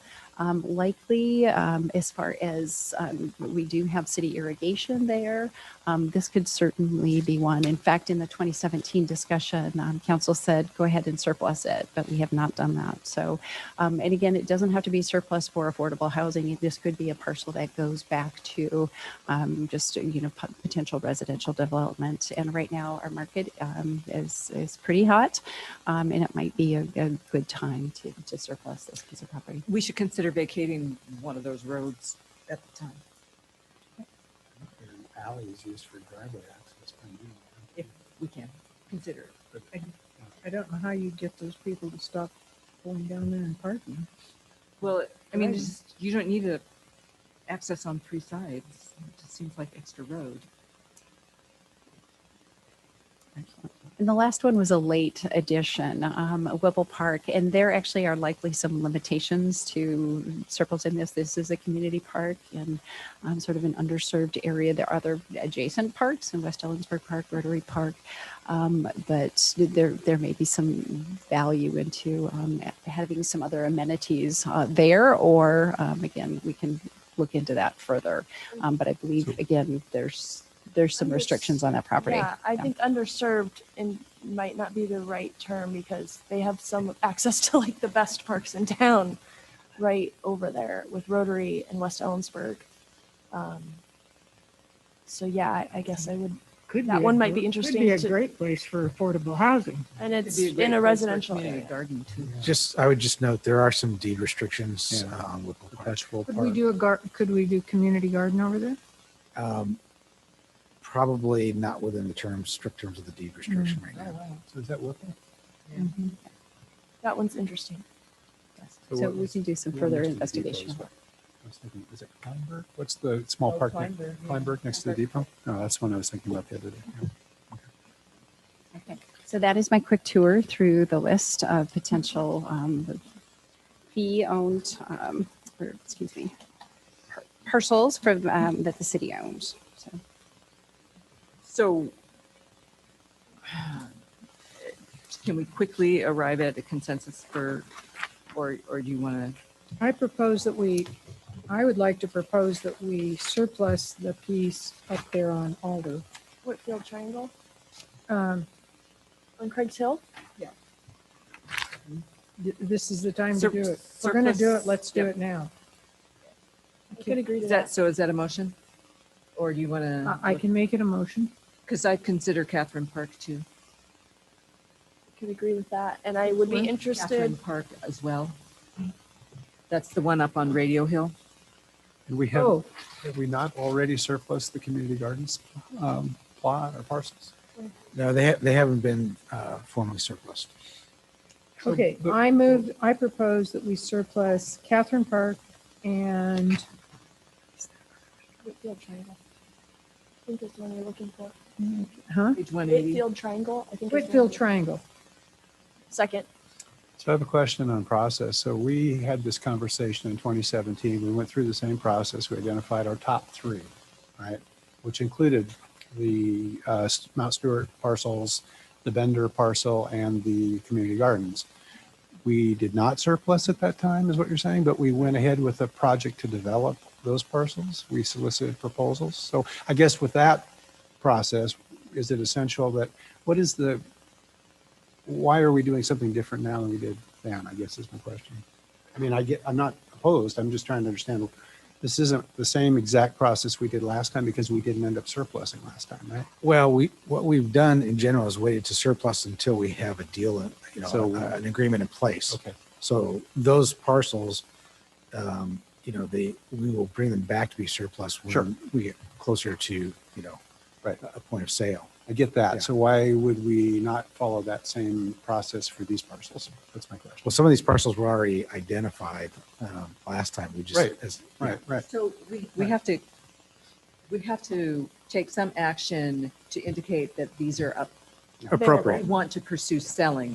But we did that in 2017 So with some of this action will not get to surplus them. Just We to want the identify staff them. to identify that these are the ones we feel could be surplused if someone had interest. But we've already made that determination on 3 parcels previously. Because I'm confused because we did that with the 3 parcels, the top 3. We made that determination in 2017.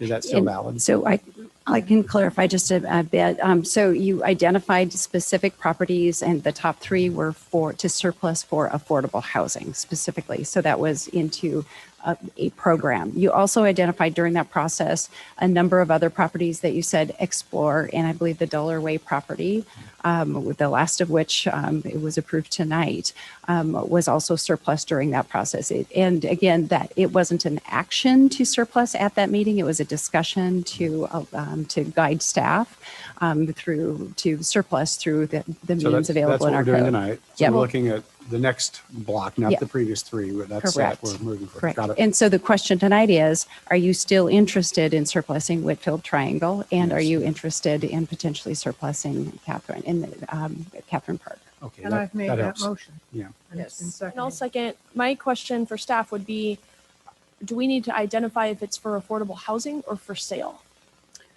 So I think that probably would be. Yeah, because what we need to know when we actually move forward and bring in a resolution of surplus, you'll have to identify what the use will be, or if they're being sold for the revenue, where the revenue is. I would say, going yeah, to. I think we could make the determination that the revenue should go to affordable housing, not stipulate that the development be affordable. Why? Because we may. I mean, why are we going to necessarily put it into affordable housing? That's what he's saying. Don't I'm saying earmark it for each affordable parcel housing. may have a different highest and best use. The revenue that we could get by selling the Whitfield Triangle may be for single family residential, may provide significantly more value to the affordable housing fund. So you're saying you want to take the money from anything we sell and put it into affordable In housing? this particular group, yes, that was my understanding of our conversation, but maybe I'm. It doesn't have to be. I don't think so. So I would recommend that at this point, we can, again, the fund that purchased is the funding it goes back to. Yeah, if there's a And then we can make decisions down the road if this is going to be spent, on how it's going to be spent as part of our budget allocation. Yeah, that's fine. So- I can go for that. I was thinking of the connection to the last conversation about the community gardens and the lack of our developable parcels, so. I also think that Whipple Park might be worth looking into what the viable options are there. Deed restrictions? I also, and I would add ringer loop, if you can swap with DNR or sell to DNR, go for it. And I guess I'm just, any parcels that we sell, like Whitfield Triangle, we're just maintaining, and that's an expense that the city doesn't need. And I would add the parcel down on the end of Chestnut in Mountain View as well. If we could sell that, I don't think it's a developable parcel, but it's just maintenance right now, and not serving a good purpose. So Absolutely. Do we need a motion for all of these comments? we have a motion for the two. I can to add pursue. to, I'm willing to add to it if you want. Do we need a motion or just direction on those other ones? I would recommend just direction right now on the other ones. If these are more of a sure thing, and we can explore the other ones and bring back a recommendation to you. It's Catherine Park, Whitfield Triangle. And that's it. That's it. That was the motion. That's the motion. So, all in favor? Aye. Aye. I too vote aye. That motion carries. Okay, thank you. Thank We you, are Heidi. at city manager's report. At super speed. No, I was saying the last one that you did was timely. Wonderful. Well, my report is the gas division once again has been recognized for safety. So just congratulations. We have some wonderful employees very committed to their jobs. And I guess the other piece is that we are on, today was day one for our chip seal program, and the next 4 days. So pay attention. You'll see Mike Helgeson, our Assistant Public Works Director. He has a nice little video out. And they're doing some really great work, nice long hours, but if you can avoid the traffic area, don't drive over the fresh oil. And again, it's, you know, the rocks are chipping, so drive very slow. And then just a reminder, on August 2nd, we'll be doing our council position number 6 interviews. The position closes next week, Monday, the 26th of July, for applications for the seat being vacated by Councilor Member Engel. So that's all for me tonight. We have an executive session this evening. We do. We do. So in light of that, can we avoid council member reports other than to say goodbye, Stacy? Thank you. It's been great working with you. I've enjoyed it as well. We're more accomplished in a few years than some people do in a lifetime. So thank you for all that. Thank you. So we will, The COVID cases. I forget, how do we do, this is adjourn, So executive session for, we estimate 10 minutes, no action. and the item is We have a- real estate. Real estate and another one for potential litigation. Okay. And at what time are we returning? 10:14? Okay. I don't know, I didn't. Oh, so what?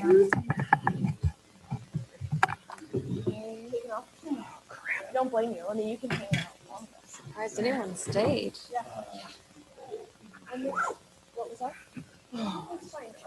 I'm glad that you can bring that. Don't let it fall. Oh, sorry, Terry. I'm sorry.